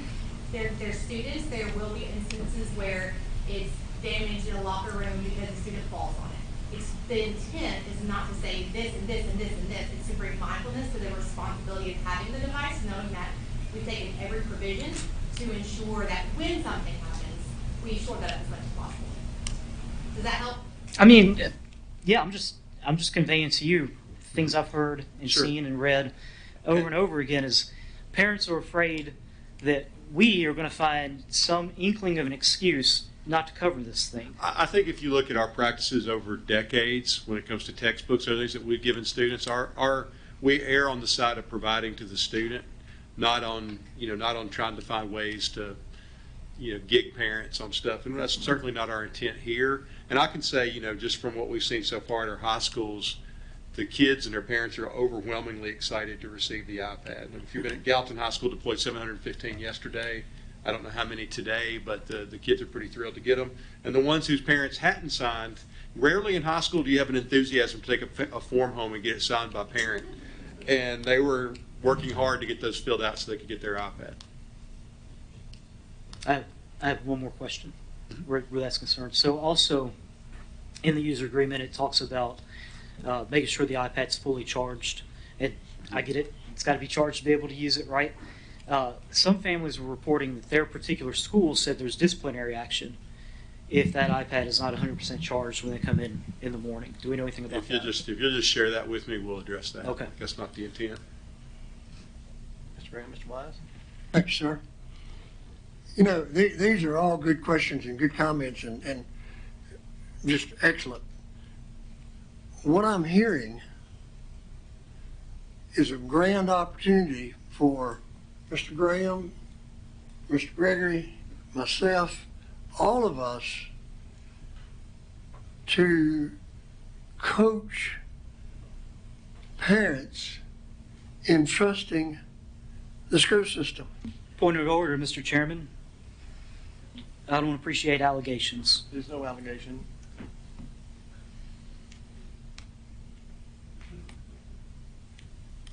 This is an opportunity for each of us to teach parents and students to trust the school system.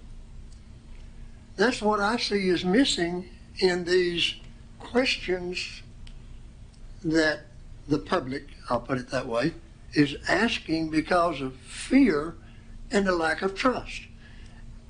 I have a 9-year-old grandson that goes to school every school day, loves it. He trusts Mr. Witt at H.B. Williams. He trusts his teachers in the 4th grade. It's just, to me, it's just an opportunity for us to lead in showing trust for our school people. Thank you. Ms. Wise. Mr. Graham. I'd appreciate an opportunity to refute what Mr. Weiss said. I believe that these meetings are an opportunity to represent citizens and their concerns. And when we clear up these questions, perhaps that will lead to more trust. Mr. Graham. Dr. Langford. All right, last. Okay, so this is the thing that everybody always waits for. These are not official 20-day numbers because the 20-day number is not till next week. But I feel really confident that our numbers are, they always are going to do this a little bit. They're going to move up and down. But these are pretty solid. So I just wanted, it's not for, there's not really anything to discuss tonight. But I wanted to share with y'all our 20-day numbers. And you'll see, well, I mean, they're actually like 16-day numbers, but they're pretty close. And you'll see that our attendance is actually down 4 students from last year. So I think that what we're seeing is that 7.75% interest rates, the cost of living in Sumner County, growth is slowing in Sumner County.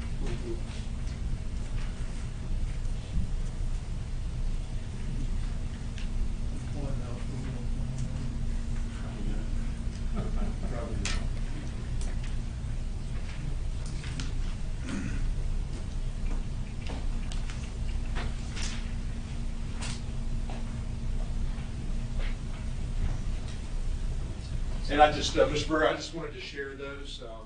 I will be sending, I've had a request from Mr. Hyde and Mr. Brown on the County Commission, and I will share these numbers with them. I'll probably wait until we hit the actual 20th day because that's what we submit to the state, and then I'll align with what's going to be a public report. But I just wanted to give you all a quick snapshot of where we are by school and by enrollment.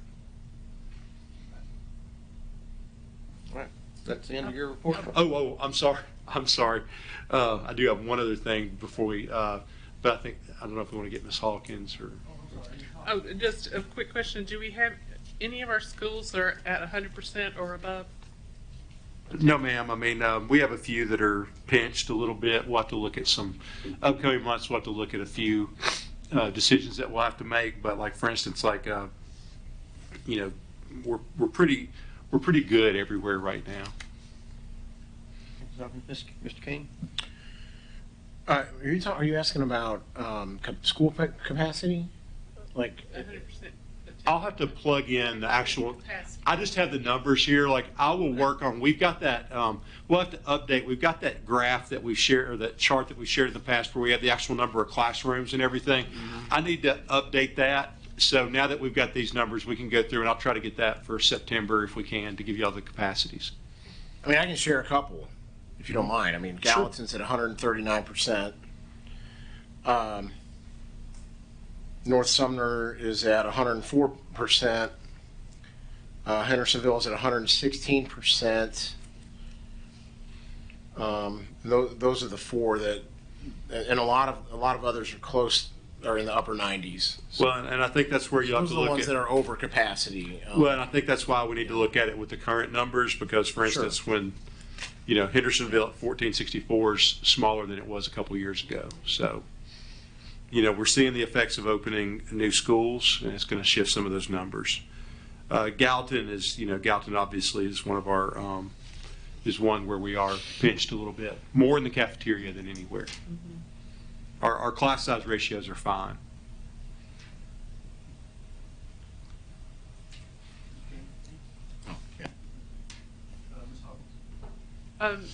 Has there been any discussion with the city or with, as far as planning?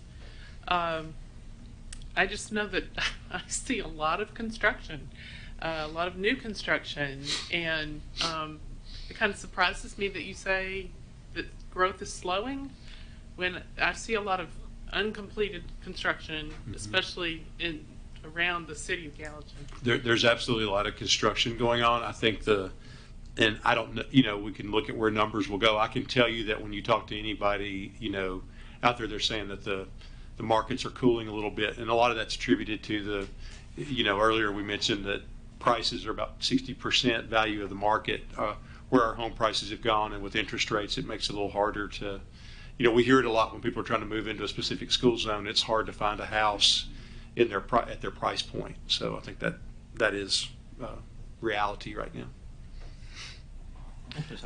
And then the last thing I wanted to mention is I wanted to explain real quickly school safety.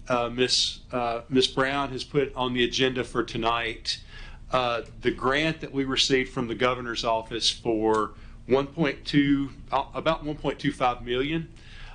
This is money that came through the legislature at the governor's recommendation for school safety. And I wanted to explain what we're doing. We put a little bit over $700,000 of local capital in to go with this 1.25 million, and we did that for a very specific reason.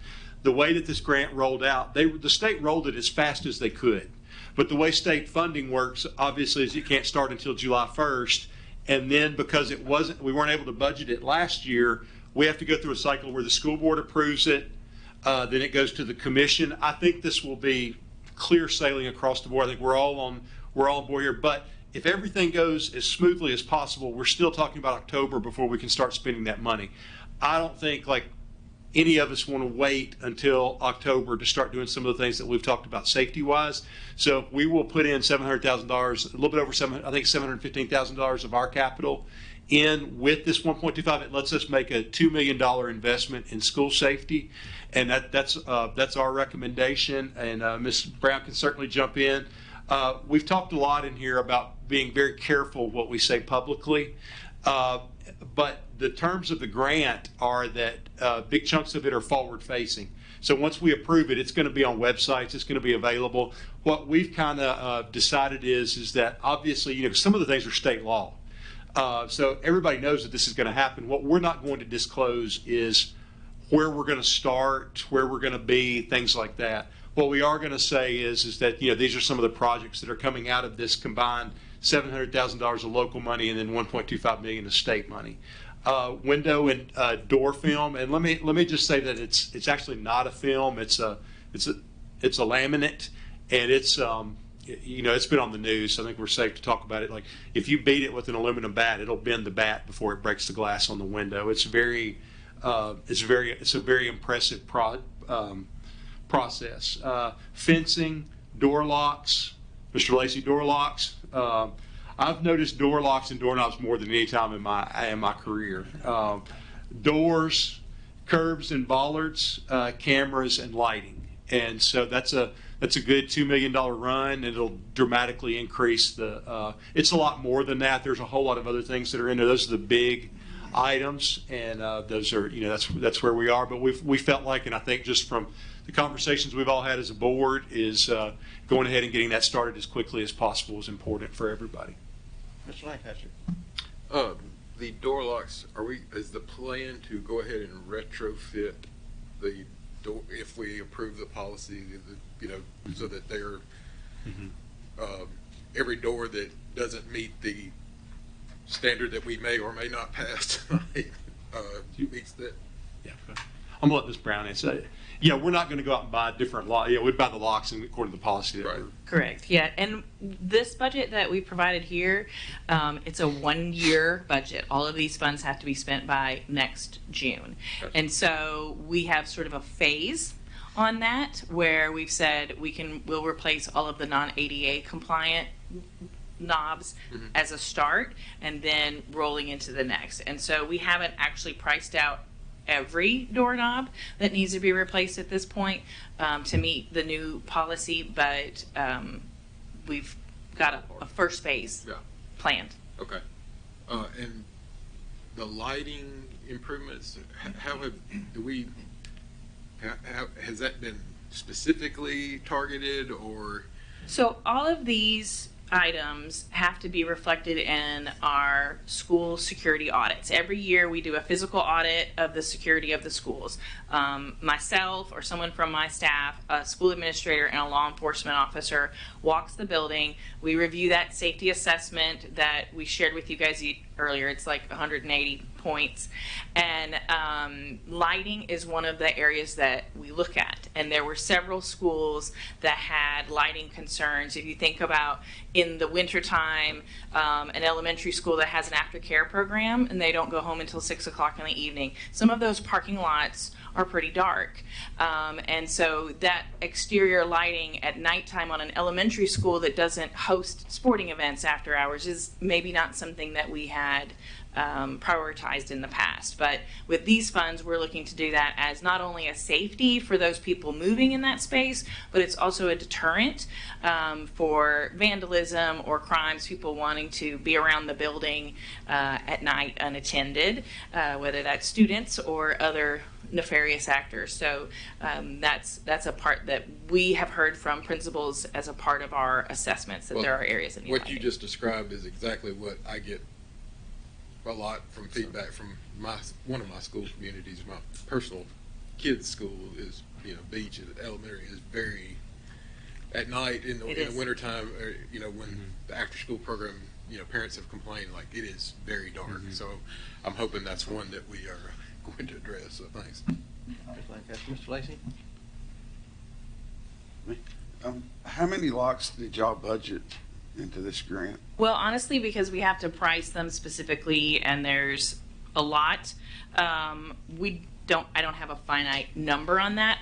Someone did ask me about the number of doorknobs that were not didn't meet this standard, and when I went back and I said we had done an audit of the doorknobs, the audit that we did was what the state's law says, which is lockable from the inside, and the lock that we're discussing with our policy is not that model. And so my audit is those numbers, and so that what we're looking at with this model would be a significantly larger number, because something that has a key hole on the interior or a button lock or a twist would be considered compliant by our safety assessment, but it doesn't meet the standard that this board is voting on.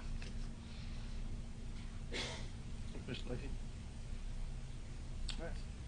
Dr. Langford? One last thing, I want to give a shout out. Over the last week, our finance team, especially Ms. Brown and Mr. Harrison, have worked long hours to get us to where we are to be. I just want to recognize them for the work that they've done to help out our schools and get us through the crisis. I mentioned a lot of other groups and people that had really worked hard, and they've worked hard on the back end to make sure that we could do the things that we've been able to do. So thank y'all. All right, next item on the agenda is discussion and or action regarding draft policy 3.205, door locks upon first reading. Is there a motion? Motion approved by Mr. Lancaster, second by? Second. By Mr. Daniels, or Mr. Graham, I'm sorry. Discussion? Seeing none, Mr. King. Yeah, I just want to bring up an issue I had regarding classroom door, definition of a classroom door. And I think we touched on this maybe at the last meeting, but I'm thinking about doors that into like the theater or the art room or the band room, and are those considered classroom doors? Are we gonna, because some of them have double doors and maybe different types of, how would this be? How would we categorize and define a classroom door? Yeah, without getting too detailed about our procedures, the classroom door expectation, and I believe that this is the intention of the law, where it says a classroom door must be closed and secured, is a space where a student is expected to be able to be secure in the event of an emergency.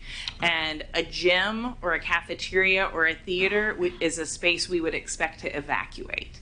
And so those are not spaces that we would expect someone to be able to lock down in. We would expect them to leave that space. Okay. And I did hear from a band teacher that regarding their band room if the doors are supposed to be locked at all times, they've got double doors, and they can't. A student that goes out to the bathroom, coming back, they're not going to know he's there because the door's locked. They can't hear him. So in that situation, how would that get?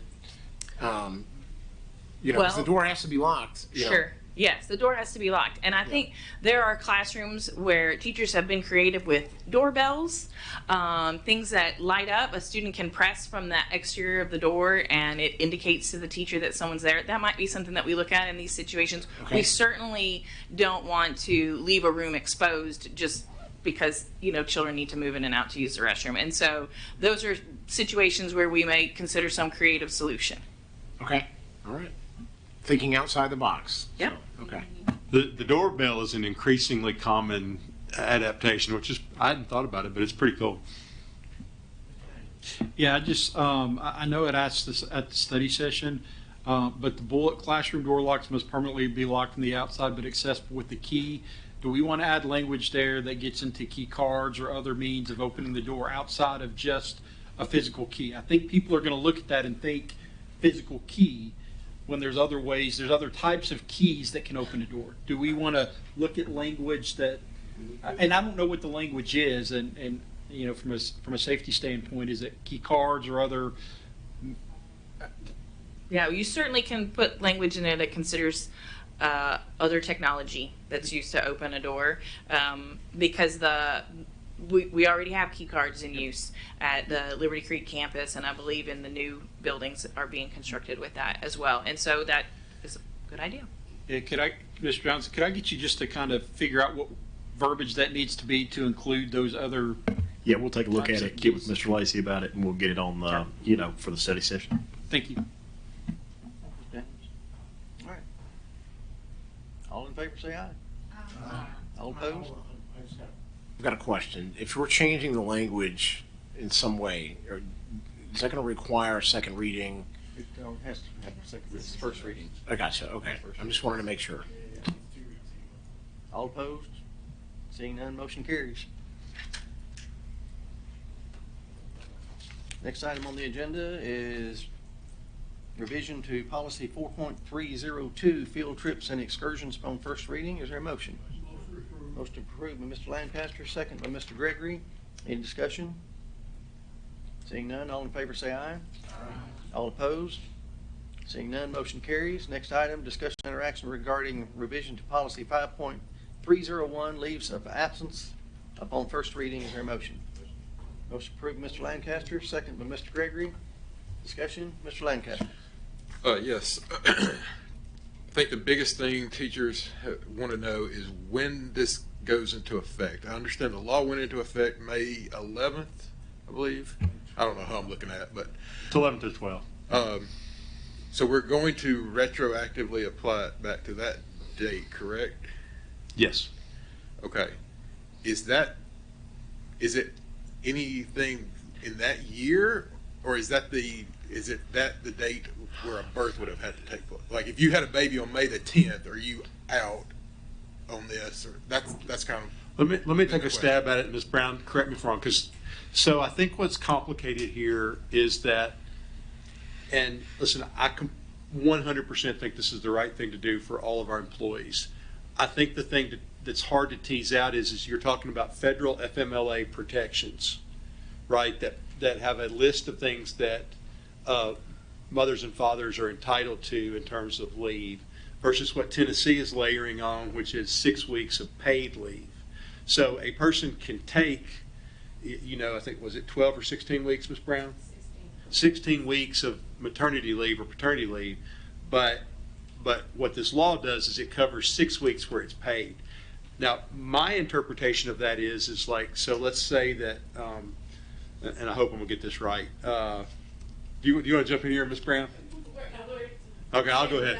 All right, so this is what my interpretation would be is like if you're on maternity leave, and if you're on maternity leave in the spring, and that leave stretched out beyond May 11th or 12th, whichever the date the law went into effect is, then from May 12th until the end of the school year, we would cover that. That we are consulting with attorneys on how this is applied. We have not gotten consistent information from our attorneys and the state attorneys. And so there's also layers of what is reimbursable and what is not. And so we are diligently trying to get those answers. This is, from my understanding from the state, this was kind of added, and then they're trying to figure out how to administer this. So we also are working with the state to ensure that we're doing that correctly. The problem is that there are so many caveats on when people can take FMLA leave for maternity and paternity that it makes it hard to, so I think what we're going to end up having to do is take those individuals that were on leave when the law went into effect and look at it a case-by-case basis and try to do what's best for the employee. We're not talking about a significant number of employees, but I think the question that Mr. Ott has, that Ms. Brown has, is, you know, what's fair? Because if you know, and at some point the law becomes law when it does, and that's what we got to, that's what we can do. But how do we tease out when that is and how it is, and getting answers? And we still don't have any answers in how the state rules are going to work in terms of, you know, kicking money or giving money back to us to compensate for the refunds and rebates for that. So there's going to be a lot of this that I think the policy is good. I think it's going to require us coming back and updating you on what we're finding out, and if we need to make revisions, further revisions to the policy, then we will. But I would like for us to be able to go ahead so that we can take, because there are going to be some teachers are on leave now. I had an email from a teacher today that's on leave now and wanted to know if this was going to go into effect tonight, because it makes a big difference for her. I would like to go ahead and get those, and then if we need to, as we get more information from the state, we can come back and tweak what we need to do to take care of those that were on leave. You know, so we're talking about roughly from May 12th to I think May 24th or something like that for a teacher on a 10-month contract. I mean, ultimately we want to do what's right for our employees, but we have to figure out, like, yeah, the one specific, I've had a employee that's international adoption, and so they have to go out of state to a clinic for that. Evidently, Tennessee does not have a internet, you know, whatever clinic that has to see these international kids. But anyway, I think the closest one is Birmingham, and it sometimes takes, you know, I think that the child has some issues too. So it's a week or something like an acclimation period. And they're anticipating it being more than their allotted sick or time or whatever, and they were hoping that, you know. Yeah, and I think in this policy adoption, we added, after the discussion last 2 weeks ago, we added fostering to the policy. That goes beyond the law, but I think that's a good thing for us to encourage and to do. Yeah, I appreciate y'all that, because that was one that I had asked about, so thank you.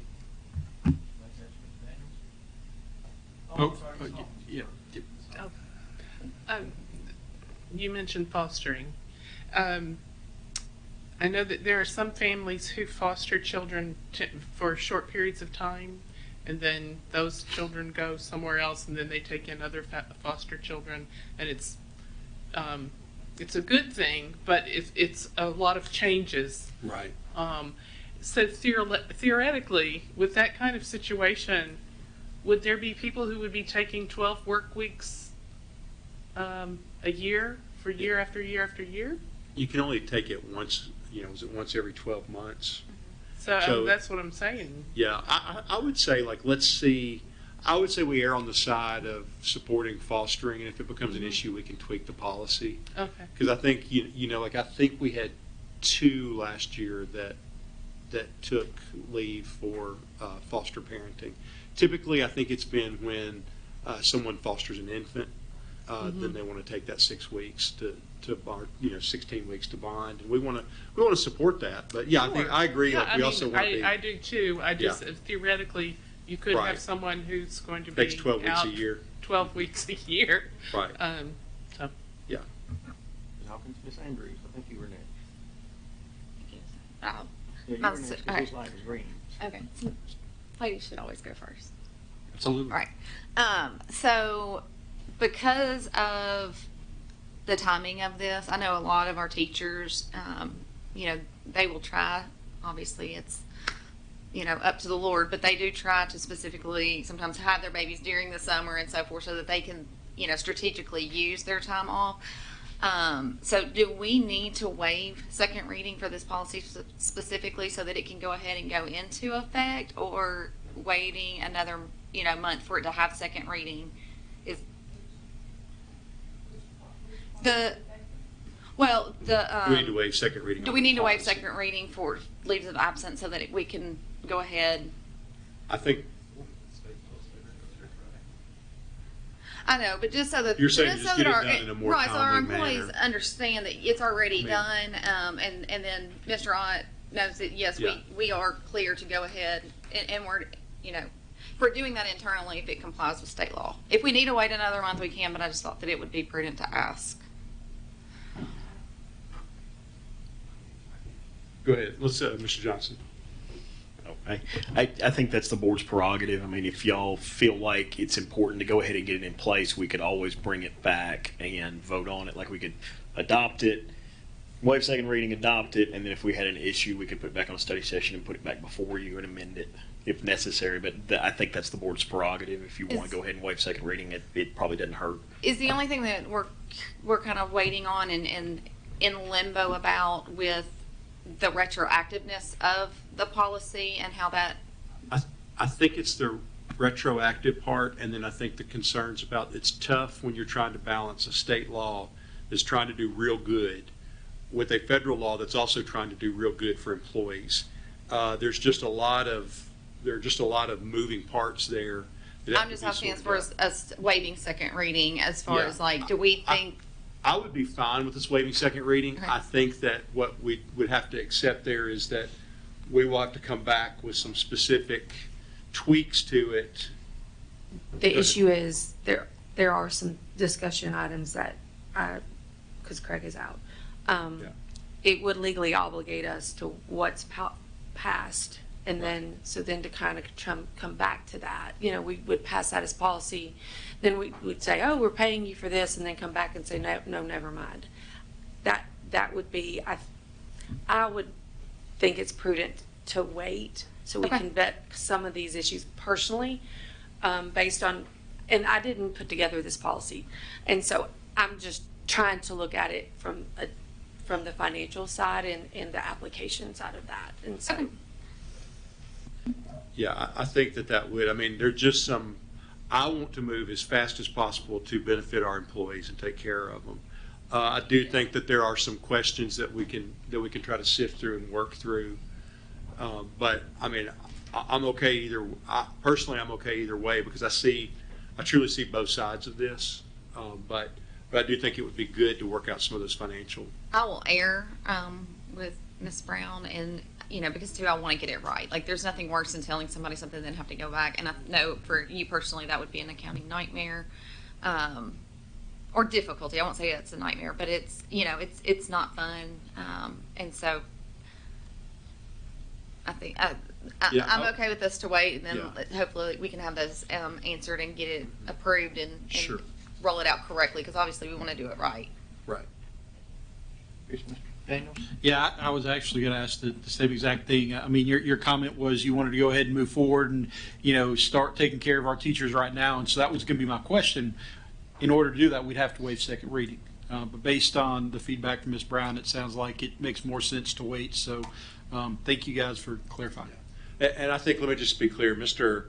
Ott and HR team have put this together, and they've spent hours and hours and hours trying to tie together the different components from FMLA to the state law to what the state is doing on the back end. And it's just, and then looking at our actual numbers of employees that were on leave and trying to, there are just so many different ways that you can take maternity or paternity leave that we need to sift through that and make sure that we're being fair to everybody. And, the good news is because of the way that the law was written, we'll be able to go back, whatever we decide, we'll be able to go back and make everybody whole that's affected by the law. And that's exactly what I was going to point out, that even not passing it, it may mean that some people have to wait an extra 30 days to get reimbursed, or, I guess to get reimbursed at that point, but they'll still be able to go back at least to May 11th, May 12th, depending on how we get the answer to the questions and what state guidance says. So, thank you. All right, thank you, Mr. Daniels.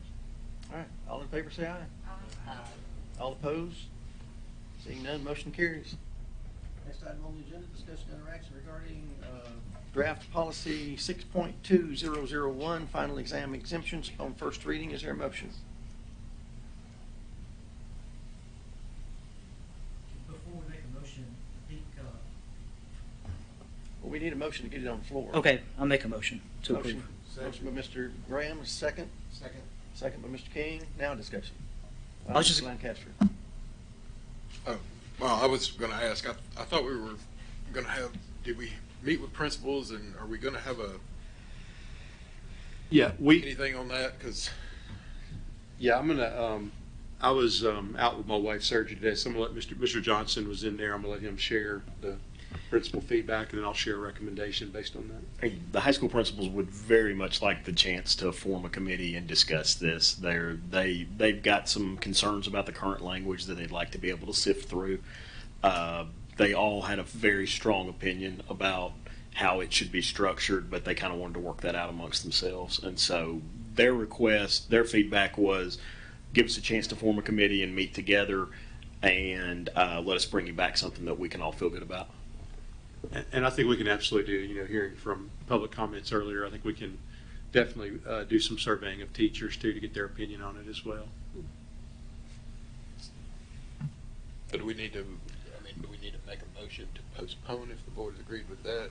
I think you could just defer it. The way we would have to remove the motion and then a motion to, or a motion to defer would do it. Motion to defer. Either way. Right now we have a motion and a second on the floor, and we're under discussion. Ms. Andrews. I will make the motion that we defer this policy to allow for the principals to form that committee and to bring us back feedback. Motion been made to defer. Is there a second? Second by Ms. Hayes. That is, there's no discussion on that. It's a straight up vote. All in favor say aye. Aye. All opposed? Seeing none, motion carries, so it'd be deferred. I did have a question my light was on, but it wasn't about the vote. It's gone now. Do you still want to? It was on when you said there was no discussion, so. Yeah, there's no discussion for a deferred motion. Am I still allowed to talk about it or no? Well, it's gone now, so. But you'll get it'll come back. It'll come back. Next item on the agenda is discussion and interaction regarding amendments to the general purpose budget. Is there a motion? Motion approved by Mr. Lancaster, second by Ms. Andrews. Any discussion? Seeing none, motion, all in favor say aye. Aye. All opposed? Now motion carries. Discussion and interaction regarding amendments to the federal budget. Motion approved by Mr. Lancaster, second by Ms. Hawkins. Any discussion? Seeing none, all in favor say aye. Aye. All opposed? Seeing none, motion carries. Next item on the agenda is discussion of study session items. Mr. Johnson? We will have the study session appearance of some of these policies we talked about tonight, and I'll pitch to Dr. Langford. Yeah, well, I want to update. We had mentioned earlier that we would talk about student data tonight, and it's embargoed still. And I want to give you, I'm going to a meeting on, it's either September 6th or September 7th. We have a new commissioner in Tennessee, and there is a serious consideration being given to completely reworking the accountability system in Tennessee and changing the report card that we've been under for the last 3 or 4 years. So the state is doing a listening tour. So right now that data is embargoed. I'm going to go to the listening tour, and then hopefully we'll have I'll have a better idea, and I'll be able to brief you, hopefully by the study session, about what that accountability piece looks like. If we can find it, we haven't been able to find much information about it. So as soon as we can find out about it, we'll be happy to share that. But it is the listening tour is taking place now.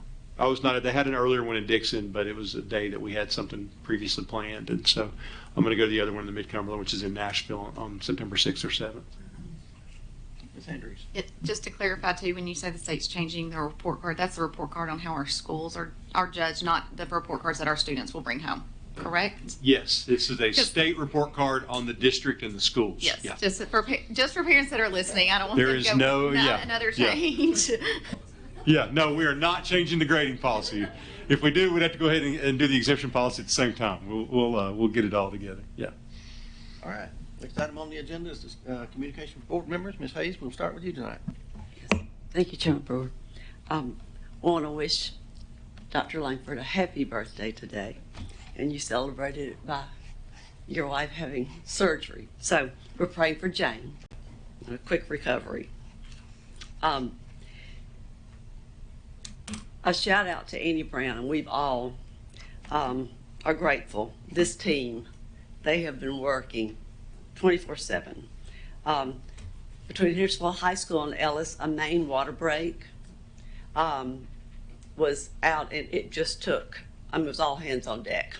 And then even pulling in the city of Hendersonville with their public works.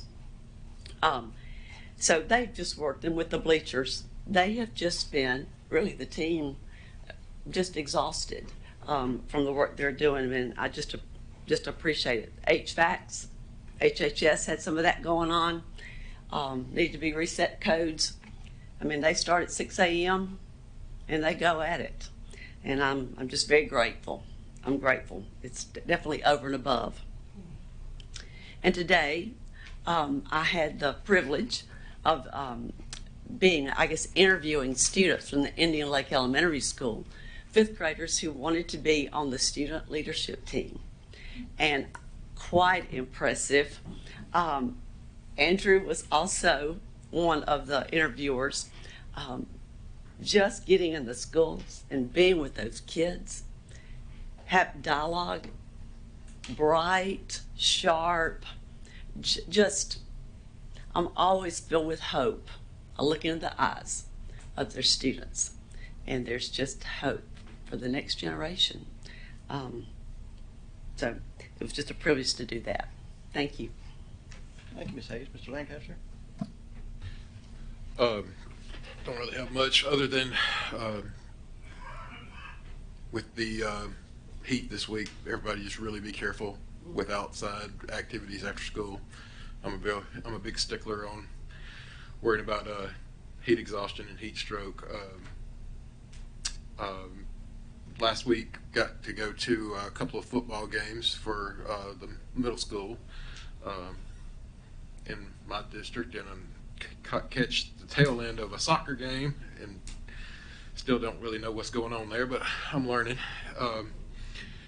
Outside of that, I also got to attend 2 different PTO meetings in our district, in my district, and interact with some of the parents at those, and just really good interaction, and to see kind of some things at other schools that things that they're going through, and compare how that compares to what goes on at my kids' school that I'm more comfortable with or more familiar with.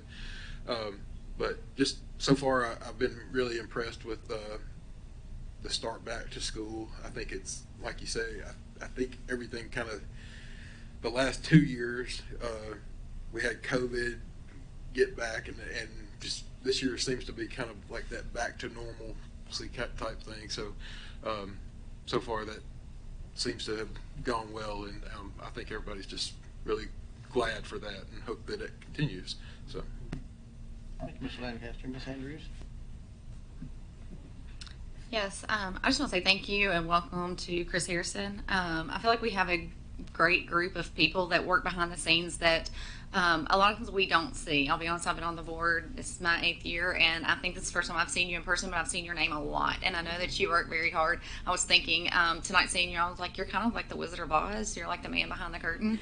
That you do a lot of things, but that we don't see you often. But I just want to say thank you for the work that you do, because you do keep us running. And in those, bids and so forth with the district our size, it's a very important position. And so I just want to say thank you for that. Also just want to say thank you to everybody who's worked so diligently with the bleachers. It is absolutely, I think, by the grace of God that nobody was injured in those. My son was actually part of that cross country team. Amazingly enough, apparently when bleachers collapsed, that's not a phone call to mom. I had a friend message me and I was like, I'm sorry, what? And then I'm like, why did you not tell me? You know, just to think in those terms of knowing those kids that were there, that, you know, I don't know obviously exactly at what point that those bleachers collapsed, but you know, you're looking at hours, minutes, so forth. And that could have been a very different situation. So I'm just very thankful for that. I'm thankful that because of that we are now able to also assess all our other bleachers across the district, because you know, looking that into a broader light, realizing, you know, had we not recognized it when we did, we could, you know, have thousands of people on our bleachers Friday night at beach, and the home side have also been deemed unusable. I mean, it could be tragic. So I'm very thankful for just the diligence and the quickness that has been placed on that, and I look forward to those decisions that we make as a community on how we move forward. And lastly, I want to give a shout out to Beach Cross Country. They hosted an amazing event this weekend. They hosted 1,800 runners at Saunders Ferry Park.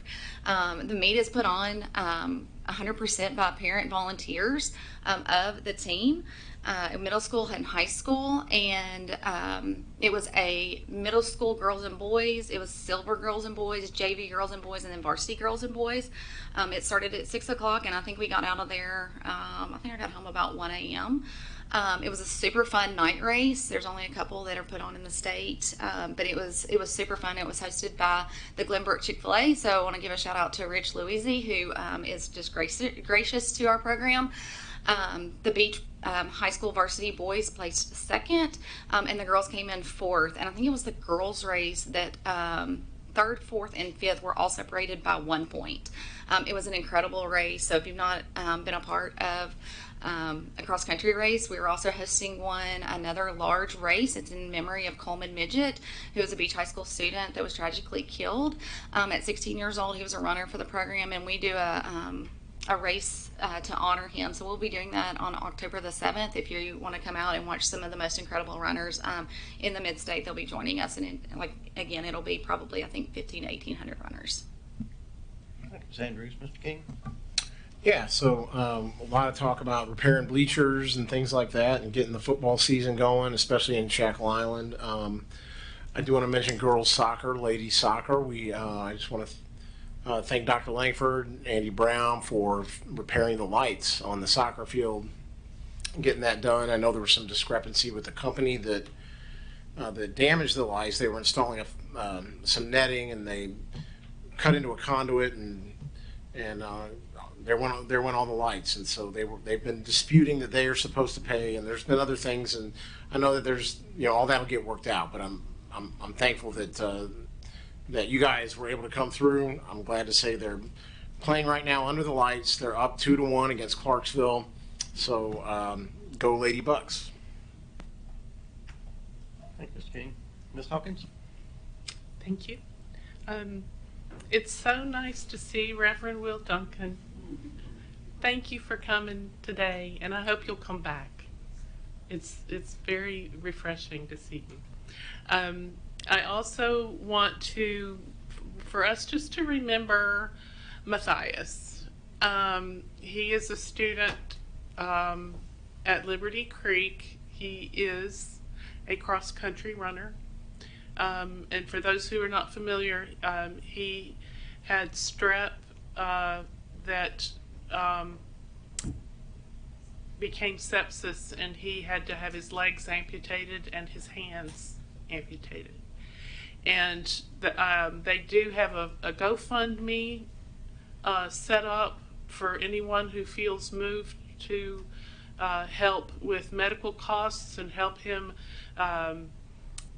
with prosthetics and moving forward the things he needs. I just encourage you to keep him in your thoughts and prayers, because this has been a life-changing event for him.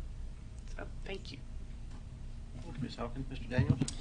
Yeah, you know, we were talking a little bit about bleachers earlier at some of the schools, and I'd mentioned Gallatin High School, and so I just wanted to give a shout out to, again, Mr. Brown and his team. It's not just Gallatin. I mean, we've got the bleachers. He and his team did a lot of work on the concession stand and the bathrooms over there. And I think when we look at some of the projects that go on across our county, our schools, our quarterback clubs, even when they're helping fund some of these projects, there's a lot of work that our maintenance team is able to do to help keep those costs down for those quarterback clubs. And we obviously have in-kind donations from members of the community that help that as well. But just the stadium over there, the clearing out of the trees behind the end zone, it looks like a completely different stadium than it did. And I'm also fairly confident if we hadn't replaced bleachers, they would have been condemned on that side anyway. And so we'd be talking about whole other bleachers that need to have replaced. But that was a long-term project, and it's been years in the work. And so it's great to see that come to fruition. I also had the opportunity over the last week to spend time with Dr. Hall over at Guild, doing a great job over there. And had a chance to talk to her about the students in the community, and got to see some students and some teachers. And I tell you, if you're ever in a second grade classroom and they're doing activities where there's questions and answers and it's interactive, some of the answers that you get from some of those students, I don't know how these teachers just don't spend their entire day laughing. And I mean, it's pretty amazing. And then I had a chance to spend some time with Mr. Spears yesterday. They had their Title I night. I was over there for another reason, but got to spend some time with him.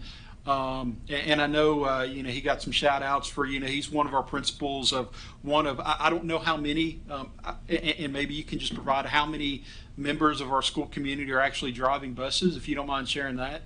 One principal, one assistant principal, and a handful of teachers. So 8 to 10, maybe somewhere in that number. But Mr. Spears is one of those, and I tell you, outside of his on-point shoe game that he's super proud of, I just, I don't know, and this is not a knock against any other principal in the community, but I'm not sure if there's anybody that has his energy. There's just something about him when you get to know him and the smile, and it's like he's just jumping everywhere he goes. He's like skipping, sprinting, wherever it is. It's just boundless energy, and when you talk about teaching being a passion. It's a job and things like that, but they talk about teaching being a passion. Like he's one of those people that you see that's why he's in it. He's just passionate about the kids and making a difference. And we've got those, I think it's great that we've got those individuals across our community, whether they're teachers in the classroom, central office, inside our administrative staff at buildings. But, I just see him, and that joy is it resonates with the students, and it makes them want to be in the school in the morning, not want to miss out on things. And I'm just glad that we have people like that are teaching our students and leading our students and our staffs every day in our school system. So, Mr. Daniels, Mr. Wise. Happy birthday, Dr. Lane. Thank you, Mr. Wise. Mr. Graham. Happy birthday, Dr. Langford, and I hope your wife is on the mend. Injuries are bad enough. Surgeries to repair injuries are even worse. I think most of us have probably been there. I would like to convey a message tonight about excitement. I am very excited. I am excited that we are going to identify some needs at our schools, some repairs, some upgrades. We're going to have parking lots that no longer look like the surface of the moon. We're going to have some HVAC units that blow cold air. I'm excited for that. I'm excited we're going to be doing a wage study and try to figure out how to attract and retain talent in Sumner County. I'm excited we get to have these discussions. I'm excited to get to hear what the principals have to say for this district-wide final exam policy. I hope that it's a good conversation. I'd really like to be involved in it if I could, if that's allowable for a school board member to be on that committee or be involved in the committee, because what I try to do is blend all the high school policies together. And so that's, what is that, 9 high schools, 10 high schools? How many high schools? 9? Okay. So that's 9 very dominant opinions, all all blended into one. So I'm excited. And with my enthusiasm, I do want it to be known, sometimes I don't have a filter. And so if I say anything or have become overzealous, the first point that Mr. Wise stated in our oath is we want to build the best education possible for the kids. And every decision and every remark and every opportunity I take, that's what I want to do. But I also want to do it in a responsible manner, and I want to be a good steward of public funds. But I get very excited when it comes to identifying opportunities. And so I appreciate Dr. Langford. I know you're compiling the list, and I can't wait to see what we can discuss and debate and hopefully get some good things going. Thank you, Mr. Graham. Mr. Gregory? I'd like to compliment our business department for management that has gotten us as far along as we have. And one of those young ladies, I believe, was the Employee of the Year. Is that correct? And her name is Miss Rhonda Jernigan, and guess where she is from? Portland. Thank you. Thank you, Mr. Gregory. Mr. Lacy? Like I said, I do appreciate all of our staff, our teachers. We got some of the most amazing teachers and principals. You know, I didn't become a school board person to be a cheerleader. I became a school board person to fight for what I believe in and kind of what my constituents believe in. Mr. Wise, you know, said our oath of office, we're supposed to uphold Tennessee law. And I agree with that. We're supposed to uphold board policy. And, you know, I brought something tonight that kind of I feel like the board should be aware of. Maybe some of you may know what I'm talking about. But if the chairman would honor my right to read and my First Amendment rights, I'd like to read it. I found a book, of course, but it's got pedophilia in it. It actually teaches other young kids how to be a pedophile. It's actually in a high school library. But it refers to the little girls are the only things I'll miss.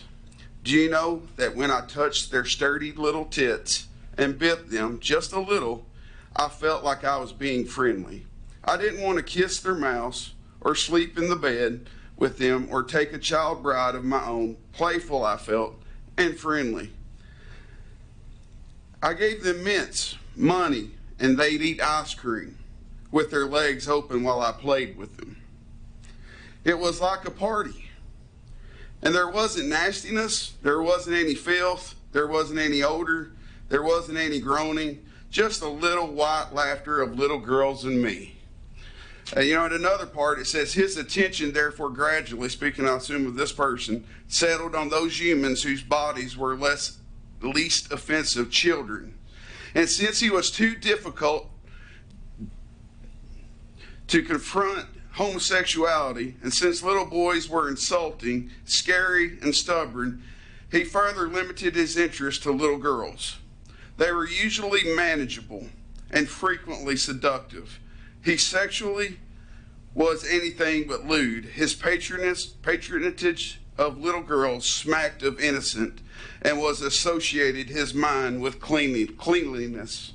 You know, I wouldn't have brought this before the board, but I actually challenged this book. It's at 3 high schools. I sent it to the librarians, the principals, and to our director. The director refused to honor my challenge because he said I did not honor board policy, that I was not a parent. But if you read our board policy, which is based off of the Tennessee Textbook Commission's policy, it specifically states that parents, students, and employees are allowed to challenge books. It never states that you have to be a parent of a certain school, not one time. And our director has doubled down and said, I am not allowed to challenge this book. The director, for one, it is your job to uphold board policy, and you have the authority to remove this book, but you have chosen not to and fight for policy or something. I don't understand why you would do this, but this book plants a seed for 14 to 18-year-olds of how that they can seduce little girls. They can get mints, they can get money and ice cream, and little kid girls will allow you to play between their legs. And the director has fought me on this. The schools had 14 days to honor my request, and they have not. And the board, if this is the policy that we accepted.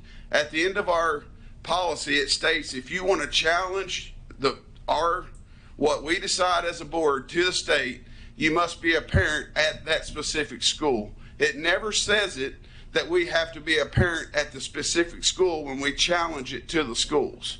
And if you intended that, that's not what you put in your policy. You have to interpret what is written on the policy, not your intent. So I would challenge the board and the director to protect our kids. We like to promote safety. How many young children that read this book would maybe get a seed of pedophilia and want to touch little girls? I'll find it outright offensive. And I challenge the board to do something about it. And our director, you have full authority to pull the book. Our principals have full authority to pull the book. And as far as my understanding, the book is still out in the library. The director has said that the principals will review it whenever they get time. But it's still showing that it's in the library collection. Mr. Brewer, if I Thank you, can. Mr. Lacy. We're going to end the meeting. Happy birthday. Thank you. And hope everybody has a blessed and happy weekend, or rest of the week, rest of the evening, and we are adjourned.